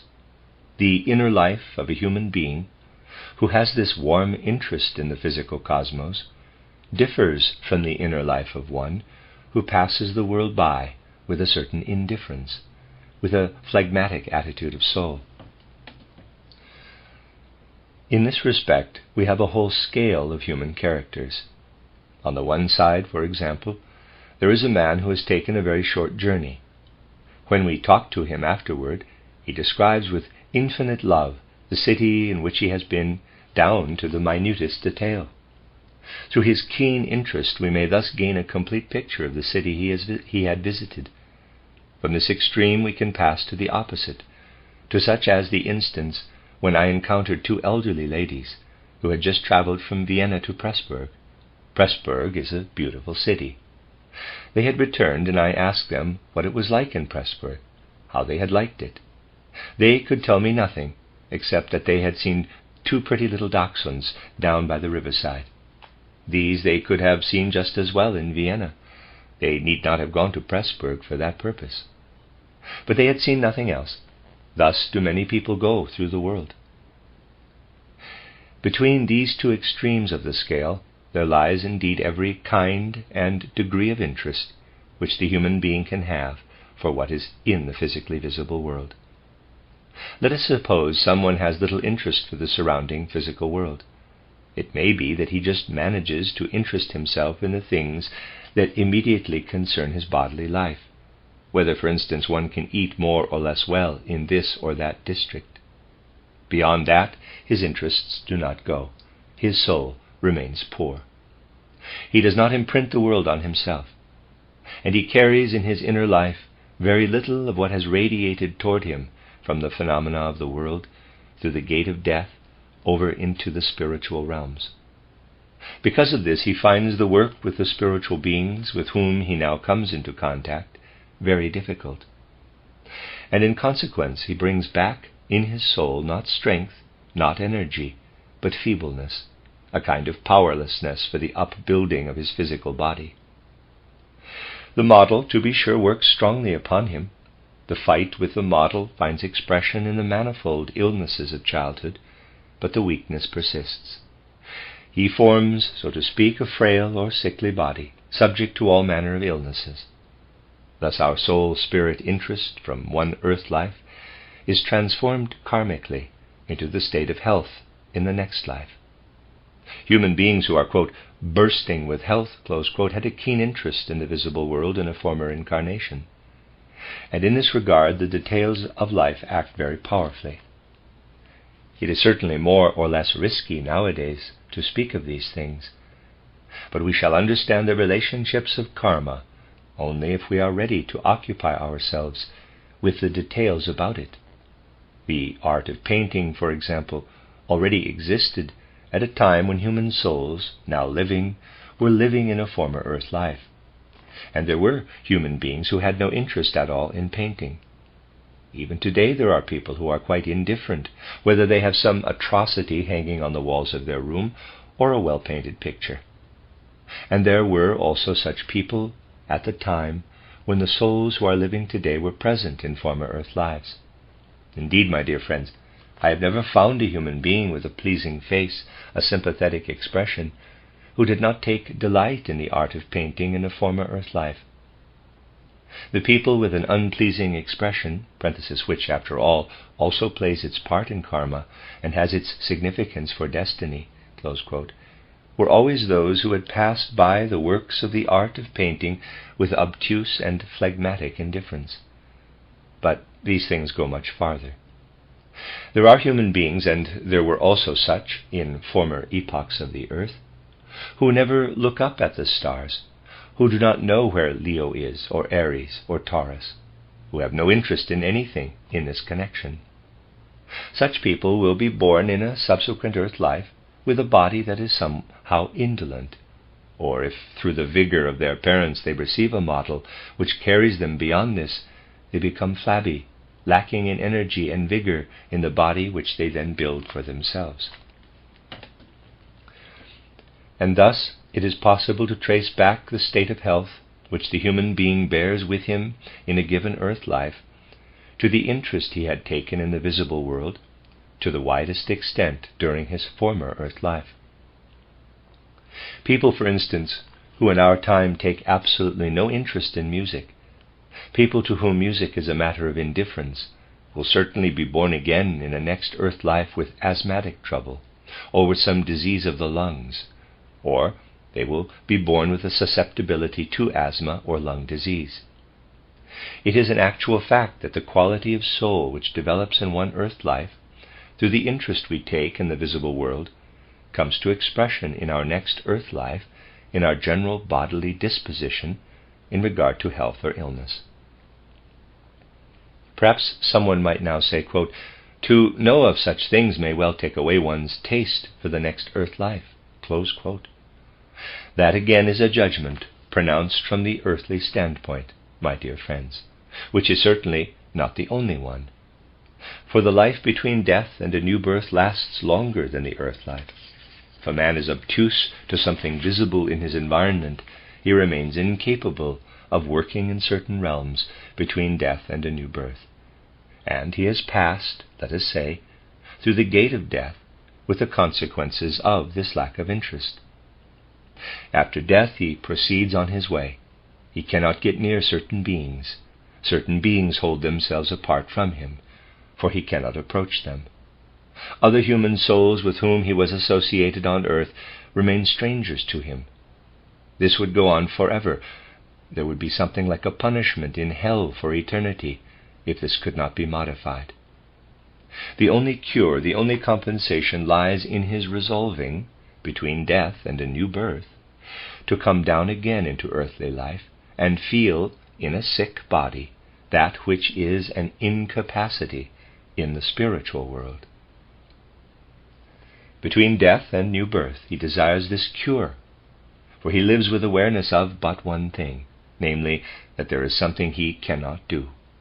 But he feels this in such a way that in the further course of events, when he dies again, and again passes through the time between death and a new birth, that which was earthly pain becomes the impulse to enter into what he missed the last time. Thus we may say that in all essentials we carry with our karma health and disease out of the spiritual world down into the physical. And if we bear in mind in this connection that it is not always a karma in course of fulfillment, but also a karma in process of becoming, so that certain things may also appear for the first time, then we shall naturally not relate to the former earth lives of a human being everything he experiences in his physical life as regards health and illness. That which, with its roots in the inner nature, appears in regard to the conditions of health and illness is, we shall know, karmically determined in the roundabout way I have just characterized. The world becomes explicable only when we are able to look beyond this earthly life. Without this, the world is inexplicable. It cannot be explained by means of the earth life. If, from the inner conditions of karma, which ensue from the organism, we now pass on to what is external, toward the outer, we may once more, only in order, at the outset, to come in contact with karma, as it were, we may once more proceed from a realm of facts which touches the human being closely. Let us take, for example, that which can be very strongly connected with the general mood of soul health and illness in our relationship with other human beings. I should like to offer the following case. Someone finds a friend in his youth. An intimate friendship of youth is formed. The two friends are very devoted to one another. Life separates them so that both of them, perhaps, or perhaps one especially, look back with a certain sadness to this youthful friendship, but it does not permit of renewal. However often they meet in life, their friendship of youth is not again renewed. If you consider how much in destiny can sometimes depend on such a broken friendship of youth, then you will admit that this sort of thing can profoundly affect a person's karma. We should speak as little as possible about such things out of mere theory. To speak out of theory has very little value. In truth, we should speak of such things only from direct perception, or else on the basis of that which we have heard or read in the communications of those who are able to have direct perception, and which appears plausible to us and is comprehensible. There is no value in theorizing about these things. Therefore I say, when you endeavor with spiritual perception to get behind such an event as a broken friendship of youth, the following results. If we go back into a former earth life, we usually find that both individuals who in one life had a friendship in their youth, which was afterward broken, were in an earlier incarnation friends in the later part of their life. Let us assume, for instance, two young people, boys or girls, are friends until their 20th year. Then the friendship of their youth breaks. If we go back with spiritual cognition into a former earth life, we find there that a friendship also existed, but it had begun around the 20th year and continued on into later life. That is a very interesting case, which we often find when we follow up things with spiritual science. In the first place, when we examine the case more exactly, it appears that the urge to know a person also as he was in youth, with whom we had a friendship in our mature years, leads us in the next life to a youthful friendship with him. In a former life we knew him as a mature human being. That brought into our soul the urge to become acquainted with him also in youth. This we could no longer do in that life, so we carry it out in the next life. But that has a great influence. If in one or both of these individuals this urge arises, passes through death, and then lives itself out in the spiritual world between death and a new birth. For there is then something present in the spiritual world like a fixed staring at the period of youth. We have this quite special longing to fix our gaze on the time of youth, and we do not develop the urge to become acquainted with our friend once more in his maturity. Thus the youthful friendship is broken, which was predetermined between us by the life we had lived through before we came down to earth. This is decidedly a case which I recount to you out of real life, for what I am now relating is absolutely real. The question, however, arises here: what was the mature friendship really like in the former life, so that it caused this urge to arise to have the human being as a friend again in youth, in a new earth life? Now, in order that the impulse to experience this youthful friendship does not, however, increase into a wish to have the friend also in later life, something else must occur. In all the instances of which I am aware, the following has invariably been the case. If these two human beings had remained united in their later life, if their youthful friendship had not been broken, they would have grown tired of each other, bored with one another, because their friendship, which occurred in maturity in a former life, developed too egotistically. The egotism of friendships in one earth life avenges itself karmically by the loss of these friendships in other earth lives. Thus things are complicated, but we can always find a guiding line if we see the following. It is a fact in many cases that two human beings in one earth life, let us say, go each his own way until their 20th year, and thenceforward continue on together in friendship. In a subsequent earth life, this picture corresponds to another, and there's a couple of drawings, the picture of the youthful friendship, after which their lives separate. This is very frequently the case. Indeed, it will generally be found that the various earth lives, seen, as it were, according to their configuration, mutually supplement each other. Especially is the following frequently found to be true. If we encounter a human being who has a strong effect upon our destiny, this applies naturally only as a general rule. It is not applicable in all cases. But if we meet an individual in the middle period of life in one incarnation, we have had him beside us perhaps at the beginning and at the end of life in a prior incarnation in accordance with destiny. The picture is then as follows. We live through the beginning and the end of one incarnation together with the other human being, and in another incarnation we live with him neither at the beginning nor at the end, but we only encounter him in the middle period of life. Or again it may be that as a child we are bound by destiny to another human being. In a former life we were linked to the same individual just before we experienced death. Such reflections occur with extreme frequency in karmic relationships. The end of Lecture 5. You are listening to RudolfSteinerAudio.com. This is a reading of a collection of lectures by Rudolf Steiner entitled Karma. It's 6 lectures, and this is the 6th and last lecture in this collection, given in Dornach on March 2nd, 1924. In continuing our studies on karma, we are under the necessity, at the outset, of casting a glance at the manner in which karma intervenes in the evolution of man, how destiny, which intervenes with the free deeds of man, is really fashioned in its physical reflection out of the spiritual world. To begin with, I shall have to tell you today a few things about that which is connected with the human being in as far as he lives on earth. This earthly man, during these lectures we have been studying him in regard to the various members of his being. We have distinguished in him the physical body, the ether body, the astral body, the ego organism. We can, however, by directing our gaze upon him, just as he stands before us in the physical world, perceive the membering of the human being in yet another way.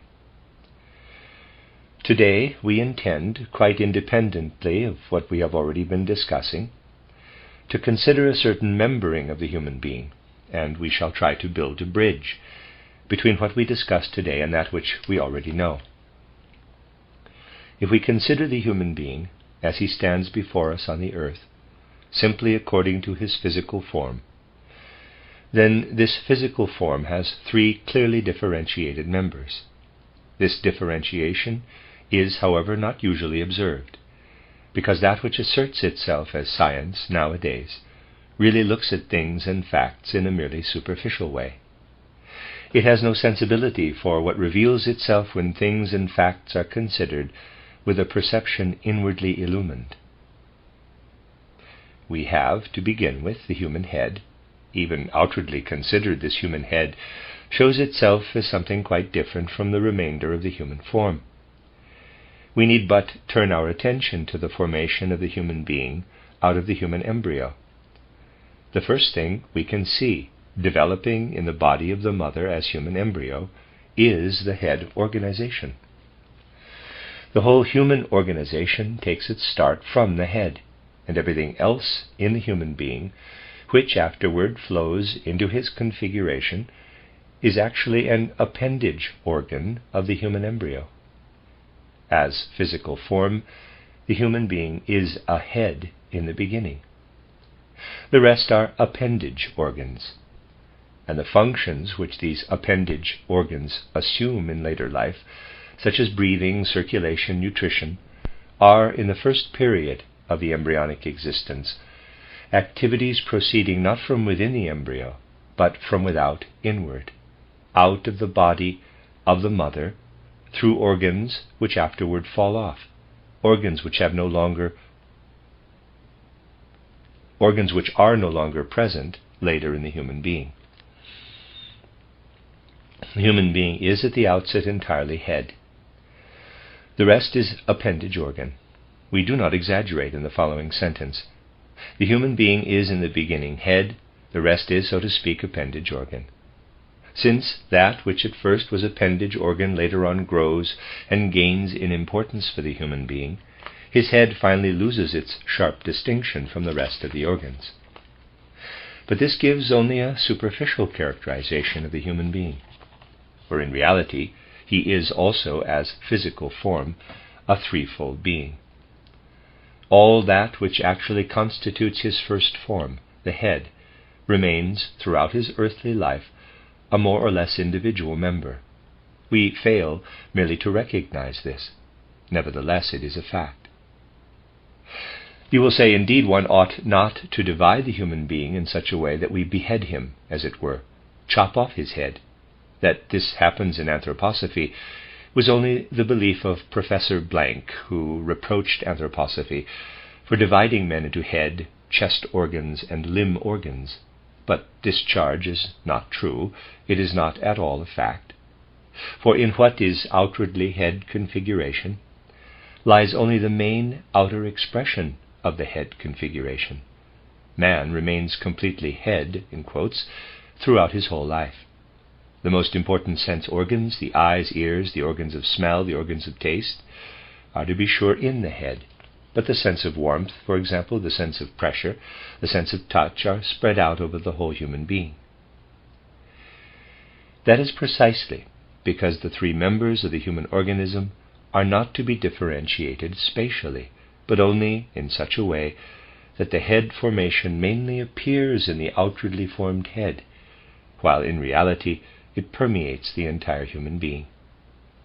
And this is true also for the rest of the members. The head is throughout man's earthly life in the big toe, insofar as the big toe possesses a sense of touch or a sense of warmth. Thus we have characterized, to begin with, the one member of the human being's essential nature, that human nature which confronts us as something sensuous. In my books, I have designated this organization also as the nerve sense organism, in order to characterize it more inwardly. This, then, is one member of the human being, the nerve sense organism. The second member of the essential nature of the human being is all that manifests in rhythmical activity. You cannot say of the nerve sense system that it finds expression in rhythmic activity, for example, in the perception of the eye, EYE, for in that case you would have to perceive one thing at a certain moment, then another, then a third, then a fourth, and then return again to the first, and so on. In other words, there would have to be a rhythm in your sense perception, but that is not the case. Observe, on the other hand, the main characteristic of your breast organism. There you will find the rhythm of breathing, the rhythm of circulation, the rhythm of digestion, and so forth. There everything is rhythm. Rhythm, with its organs of rhythm, is the second thing to develop in the human being, and it also extends over the whole human being, though its chief external manifestation is in the organs of the breast. The whole human being, again, is a lung, yet lung and heart are localized, so to speak, in the organs so named. The whole human being indeed breathes. You breathe in every spot on your organism. People speak of skin respiration. Only in the activity of the lung is respiration mainly concentrated. The third human organism is that of the limbs, the limb organism. The limbs terminate in the breast organism. In the embryonic stage of existence, they appear as appendages. They are the latest to develop. They are, however, the organs which are chiefly connected with metabolism. The metabolic process finds its chief stimulus through the fact that these organs are put into motion, perform most of the work in the human being. We have thus characterized the three members that appear to us in the human form. But these three members are intimately connected with the soul life of the human being. His soul life can be divided into thinking, feeling, and willing. Thinking finds its physical expression chiefly in the head, but it has its physical organism also in the entire human being, because the head exists in the way I have just described throughout the entire human being. Feeling is connected with the rhythmic organism. It is a prejudice, indeed even a superstition, on the part of modern science to assume that the nervous system has directly to do with feeling.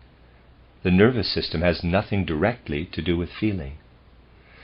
The respiration and circulation rhythms are the organs of feeling, and the nerves only transmit the fact that we cognize our feelings, that we experience them. The feelings have their organism in the rhythmic system.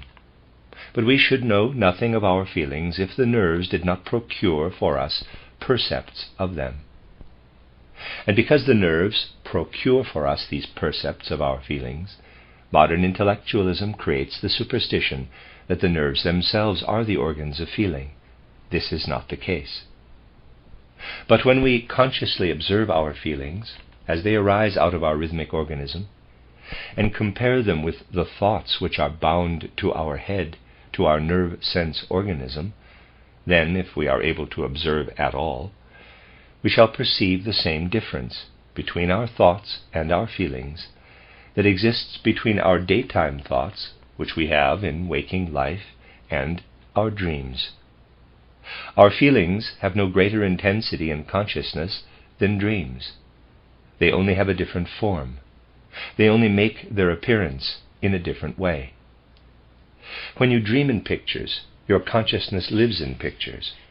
But these pictures, in their picture character, have the same significance, although in another form, as our feelings. Thus we may say that we have the clearest consciousness, the most illumined consciousness in our visualizations, in our thoughts. We have a kind of dream consciousness in regard to our feelings. We only believe that we have a clear consciousness of our feelings. We have no clearer consciousness of our feelings than we have of our dreams. If on awaking from sleep we recollect our dreams and form of them wide-awake visualizations, we do not seize hold of the dream. The dream is far richer than our visualization of it afterward. In like manner is the world of feeling infinitely richer than our mental pictures of it, which we make present to our consciousness. And completely immersed in sleep is our willing. This willing is bound to the limb metabolic organism, to the motor organism. All that we really know of our willing are the thoughts. I form the visualization, I shall take hold of this watch. Just try to think quite sincerely that you form the visualization, I shall take hold of this watch. Then you do take hold of it. What proceeds from your visualization, your thought, right down into the muscles and finally leads to something which again appears as a visualization, your taking hold of the watch, which is a continuation of the first visualization. What lies between the thought of the intention to act and the thought of its fulfillment, what occurs in your organism, all these activities remain just as unconscious as your life in the deepest dreamless sleep. We do at least dream of our feelings, but from our impulses of will we have nothing but what we have from our sleep. You may say, I have nothing at all from sleep. Well, I do not speak now from the physical standpoint. Even from the physical standpoint, it is indeed entirely senseless to say that you have nothing at all from sleep. But psychically, too, you have a great deal from your sleep. If you were never to sleep, you would never reach your ego consciousness. You need only realize the following. When you remember the experiences you have had, then you say that you are going back in time, that from the present you go further back in time. Indeed, you imagine that it is a fact that you go further back in time, but it is not so at all. In reality, you only go back to the moment when you awoke from sleep the last time, and there's a figure drawing. Then you have fallen asleep. What lies there between is eliminated, and then in the interval from the last time you fell asleep back to the time before the last when you woke up, memory appears again. So the matter continues on back in time, and by looking back, you must really always insert the periods of unconsciousness. In doing so, we must insert unconsciousness for 1/3 of our life. We do not pay attention to this, but it is just as if you had a white plane with a black hole in the center. You see the black hole in spite of the fact that there are no forces present. Thus, in looking back in memory, in spite of the fact that it contains nothing from life's reminiscences, you see nevertheless the blackness, the nights, through which you have slept. There your consciousness strikes against this blackness continually, and that impels you to call yourself an I, an ego. If this really continued on and you were to knock against nothing, you would never gain an ego consciousness. Thus, we can indeed say that we benefit from sleep. And just as we benefit from our sleep in the ordinary earth life, do we benefit from the sleep which rules in our willing. We sleep through that which really takes place in us with every active will. But in it there lies the true ego. Just as we receive our ego consciousness through the black void, and again there's a picture, so does our ego lie in that which sleeps in us during the active will. The ego, however, which passed through our former earth lives. That is where karma holds sway. Karma rules in our willing. In our willing, all the impulses from our preceding earth life hold sway. Only, even in the waking human being, they are sunk in sleep. Thus, when we visualize the human being as he confronts us in earth life, a threefold membering of his organism is observable: the head organism, the rhythmic organism, and the motor organism. That is a schematic division. Each member belongs in turn to the whole man. Visualizing is bound to the head organism, feeling is bound to the rhythmic organism, and willing to the motor organism. Our state while visualizing is wakefulness, while feeling is dreaming. Our state in which the will impulses take place in sleep, even during our waking life. Now in the head, that is, in our visualizing, we must distinguish two things. We must discover, as it were, a more subtle membering of the head. This more subtle membering leads us to distinguish what we have as momentary visualization, by virtue of our having intercourse with the world, from what we have as memory. You go through the world, constantly forming visualizations, mental images, according to the impressions you receive from the world. But it remains possible for you to call up these impressions again out of your memory. The visualizations you form in your intercourse with the world at present are not differentiated inwardly from the visualizations aroused to life when memory becomes active. In one case they come from without, and in the other from within. It is indeed a naive thought to imagine that memory works in the following way. I now confront a thing or event, form a visualization, a mental picture of it. This visualization sinks down into me somewhere, into some sort of pigeonhole, and when later I remember, I take it again out of the pigeonhole. There are indeed whole philosophies which are able to describe how the visualizations sink down beneath the threshold of consciousness, then are fished out again in the act of recollecting. These are naive concepts. There is, of course, no such pigeonhole in which our visualizations lie when we remember them. Nor is there any such place in us where they are moving about, and whence, when we remember them, they walk up again into our head.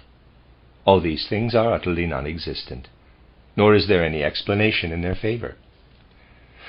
The facts are rather as follows. You need only to reflect on the following.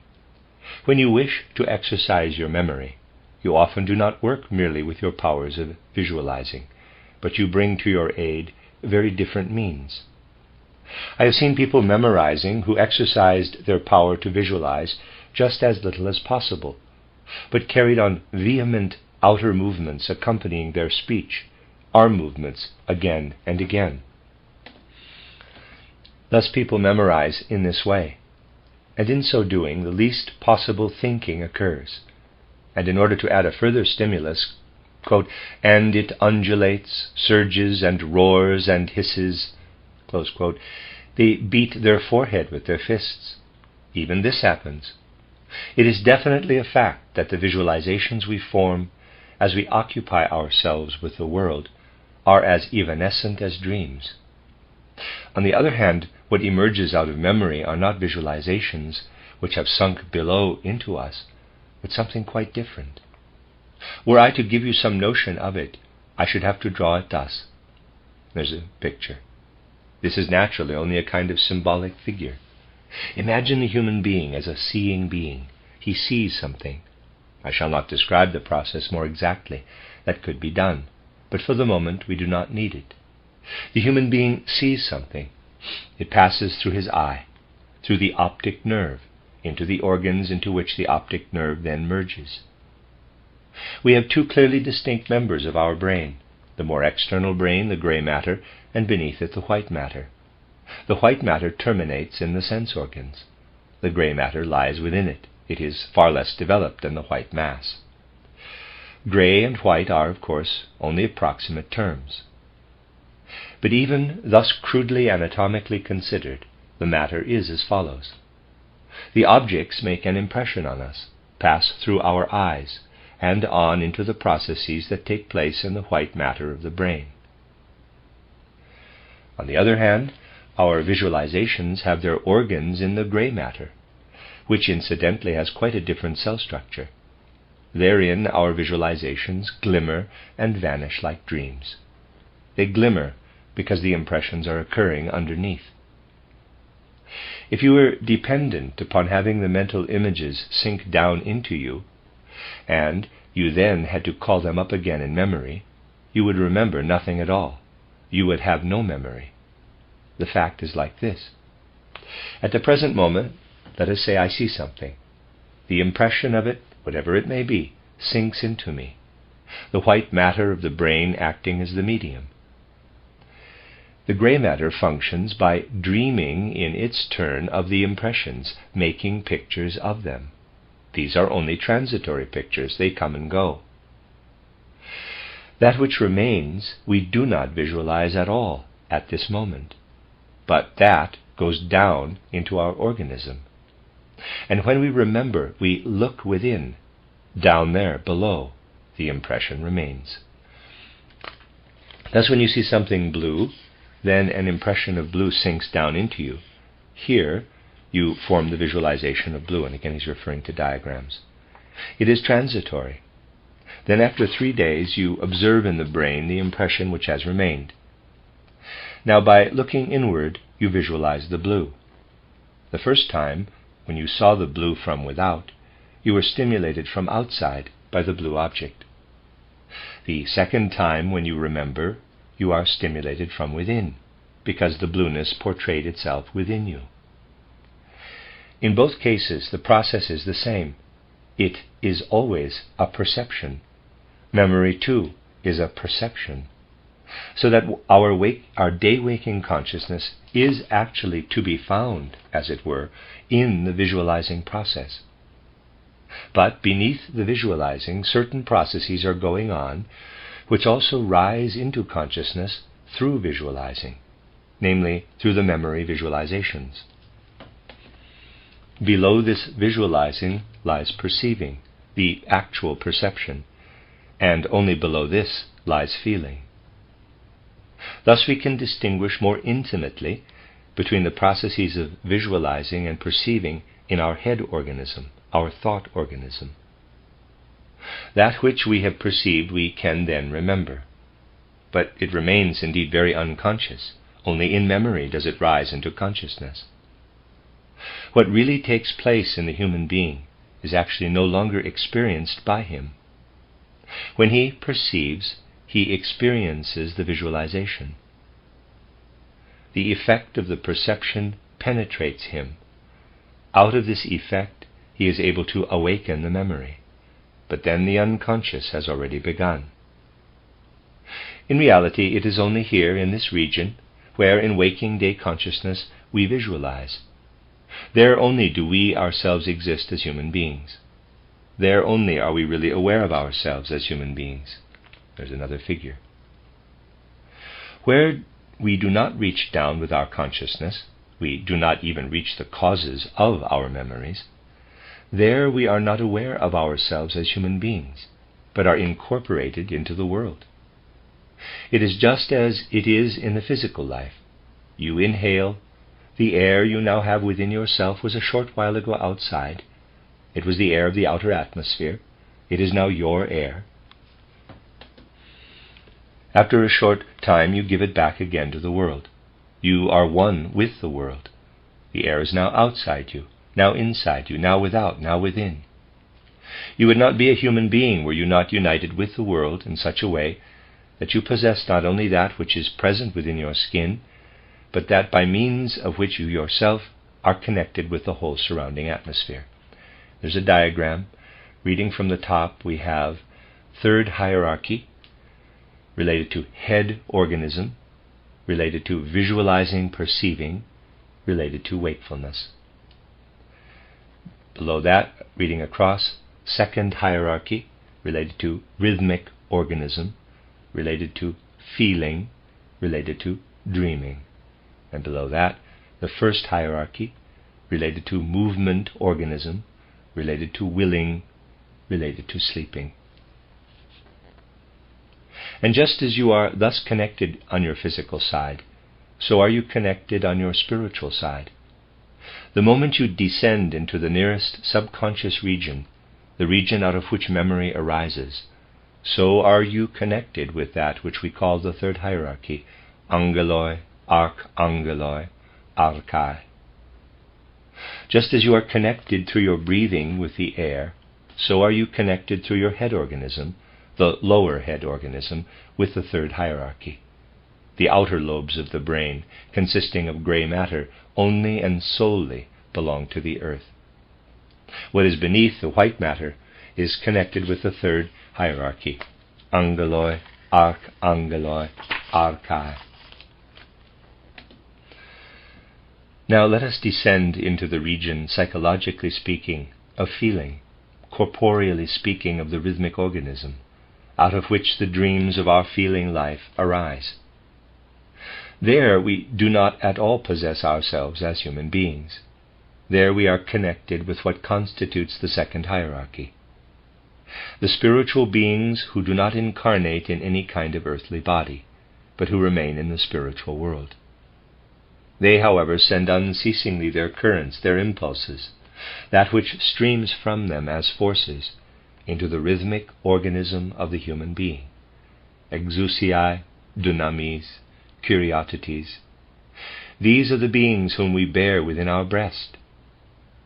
Just as we bear our human ego only in the outer lobes of our brain, so do we bear the angeloi and archangeloi directly beneath this region, but still within the head organism.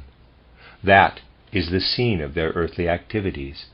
There the starting points of their activity are to be found. In our breast we bear the second hierarchy, exousiae and so forth. There in our breast are the starting points of their activity. And if we now descend into the sphere of our motor organism, if we enter our movement organism, then in this sphere the beings of the first hierarchy are active, seraphim, cherubim, thrones. The transmuted foodstuffs, the foodstuffs we have eaten, circulate in our limbs, undergo there a process which is a living combustion process. For if we take just a single step, there arises in us a living process of combustion, a burning up of that which was outside us. We are connected with it. Through our limb and metabolic organism, we are connected as human beings with the lowest, and yet it is precisely through the limb organism that we are connected with the highest. With the first hierarchy, with the seraphim, cherubim, and thrones, we are connected by that which permeates us with spirit. Now, the great question arises. It may sound trivial in that I clothe it in earthly words, but there is nothing else I can do. The question arises, with what are they occupied, these beings of the three successive hierarchies, while they are among us? With what do they occupy themselves? The third hierarchy, angeloi, archangeloi, and so forth, concerns itself with that which has its physical organism in the head. This hierarchy occupies itself with our thinking. Were it not concerned with our thinking, with that which takes place in our head, we would have no memory in ordinary earth life. The beings of this hierarchy retain in us the impulses which we receive with our perceptions. They underlie the activity which manifests itself in our recollection, manifests itself in memory. They lead us through our earth life, within us, our first unconscious region. Now let us proceed to the beings of the second hierarchy, exousiae, and so forth. They are the beings we encounter when we have passed through the gate of death, in the life between death and a new birth. There we encounter the souls of the departed human beings who lived with us on earth. But we encounter there above all the spiritual beings of this second hierarchy. Also, it is true, those of the third hierarchy, but the second hierarchy is more important. We work with them during the time between death and a new birth upon all that we have felt in our earth life, all that we have transplanted into our organism. In union with these beings of the second hierarchy, we elaborate our next earth life. When we stand here on the earth, we have the feeling that the spiritual beings of the divine world are in us.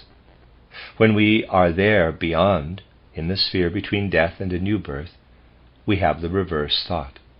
The angeloi, archangeloi, and so forth, who guide us through our earth life in the manner indicated, live on the same plane with us, so to speak, after our death. Directly underneath are the beings of the second hierarchy. With them we work on the forming, the shaping of our inner karma. And all that I told you yesterday about the karma of health and disease, we elaborate with these beings, the beings of the second hierarchy. And if we look still deeper in the time between death and a new birth, that is, if we, as it were, look through the beings of the second hierarchy, then below we discover the beings of the first hierarchy, cherubim, seraphim, and thrones. As earthly human beings, we seek the highest gods above us. We seek, as human beings, between death and a new birth, in the profoundest depths below us, for the highest divinity attainable by us. And while we are working with the beings of the second hierarchy, elaborating our inner karma between death and a new birth, that inner karma which afterward appears reflected in the healthy or diseased constitution of our next earth life, while we are engaged in this work, while we work with ourselves and with other human beings upon the bodies which will then appear in our next earth life, the beings of the first hierarchy are occupied below in a peculiar way. We behold that they stand within a certain necessity in regard to their activity, in regard to a small part of their activity. They must imitate, for they are the creators of the earthly, that which the human being has molded during his earth life, but imitate it in a quite definite way. Think of the following. In his will, the human being performs certain deeds on earth. The will belongs to the first hierarchy. Be these deeds good or bad, wise or foolish, the beings of the first hierarchy, seraphim, cherubim, thrones, have to mold the counterparts of these deeds in their own sphere. You know, my dear friends, we live together. No matter whether the things we do together are good or evil, for all that is good, for all that is evil, the beings of the first hierarchy must shape the corresponding counterparts. Among the first hierarchy, all things are judged, but also shaped and fashioned. While we work on our inner karma with the second hierarchy, and with the departed human souls, we behold between death and a new birth what seraphim, cherubim, and thrones have experienced through our earthly deeds. Indeed, my dear friends, here upon earth the blue sky with its cloud formations and sunshine arches overhead, and at night, as the starry heavens, it vaults above us. Between death and a new birth, the activity of the seraphim, cherubim, and thrones vaults beneath us, and we gaze down upon these seraphim, cherubim, and thrones, just as we here look up to the clouds, to the blue heaven, to the star-strewn heaven. Beneath us we behold the heavens, formed of the activity of seraphim, cherubim, and thrones. But what kind of activity is it? While we live between death and a new birth, we behold the seraphim, cherubim, thrones performing the activity which results as the just and compensating activity from our own deeds on earth, our own, and the earthly deeds lived through with other human beings. The gods are obliged to exercise the compensating activity, and we behold it as our heavens, which are now beneath us. In the deeds of the gods, we behold the consequences of our earthly deeds, whether good or bad, wise or foolish. And by looking downward, we relate ourselves, between death and a new birth, to the reflection of our deeds in the same way as in earthly life we relate ourselves to the vaulting heaven above us. We carry our inner karma into our inner organism. We bring it back with us onto the earth as our faculties and talents, our genius and our stupidity. What the gods fashion there beneath us, what they must experience in consequence of our earth lives, confronts us in our next earth life as the facts of destiny which come to meet us from without. We may say that what we pass through, to which we are asleep, carries us into our destiny in our earth life. But in this lives what the gods in question, those of the first hierarchy, had to experience as the consequences of our deeds in their domain during the time between our death and a new birth. One always feels the need of expressing such things in pictures. Let us imagine ourselves standing somewhere in the physical world. The sky is overcast. We behold a clouded sky. Soon thereafter a rain begins to trickle down. The rain is falling. What previously hovered above us we now see on the dripping fields, on the dripping trees.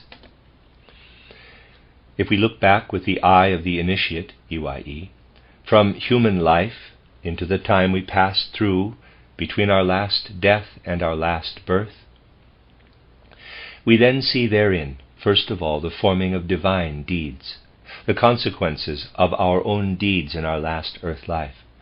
We then see how this spiritually rains down and becomes our destiny.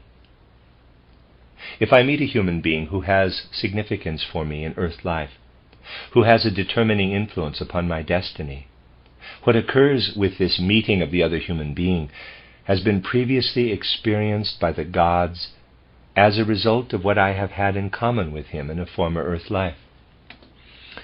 If I am transferred during my earth life to some locality important to me, or placed in some important calling, all that comes to me thus as outer destiny is a likeness of what the gods have experienced, gods of the first hierarchy, as a consequence of my former earth life, during the time when I was myself between death and a new birth.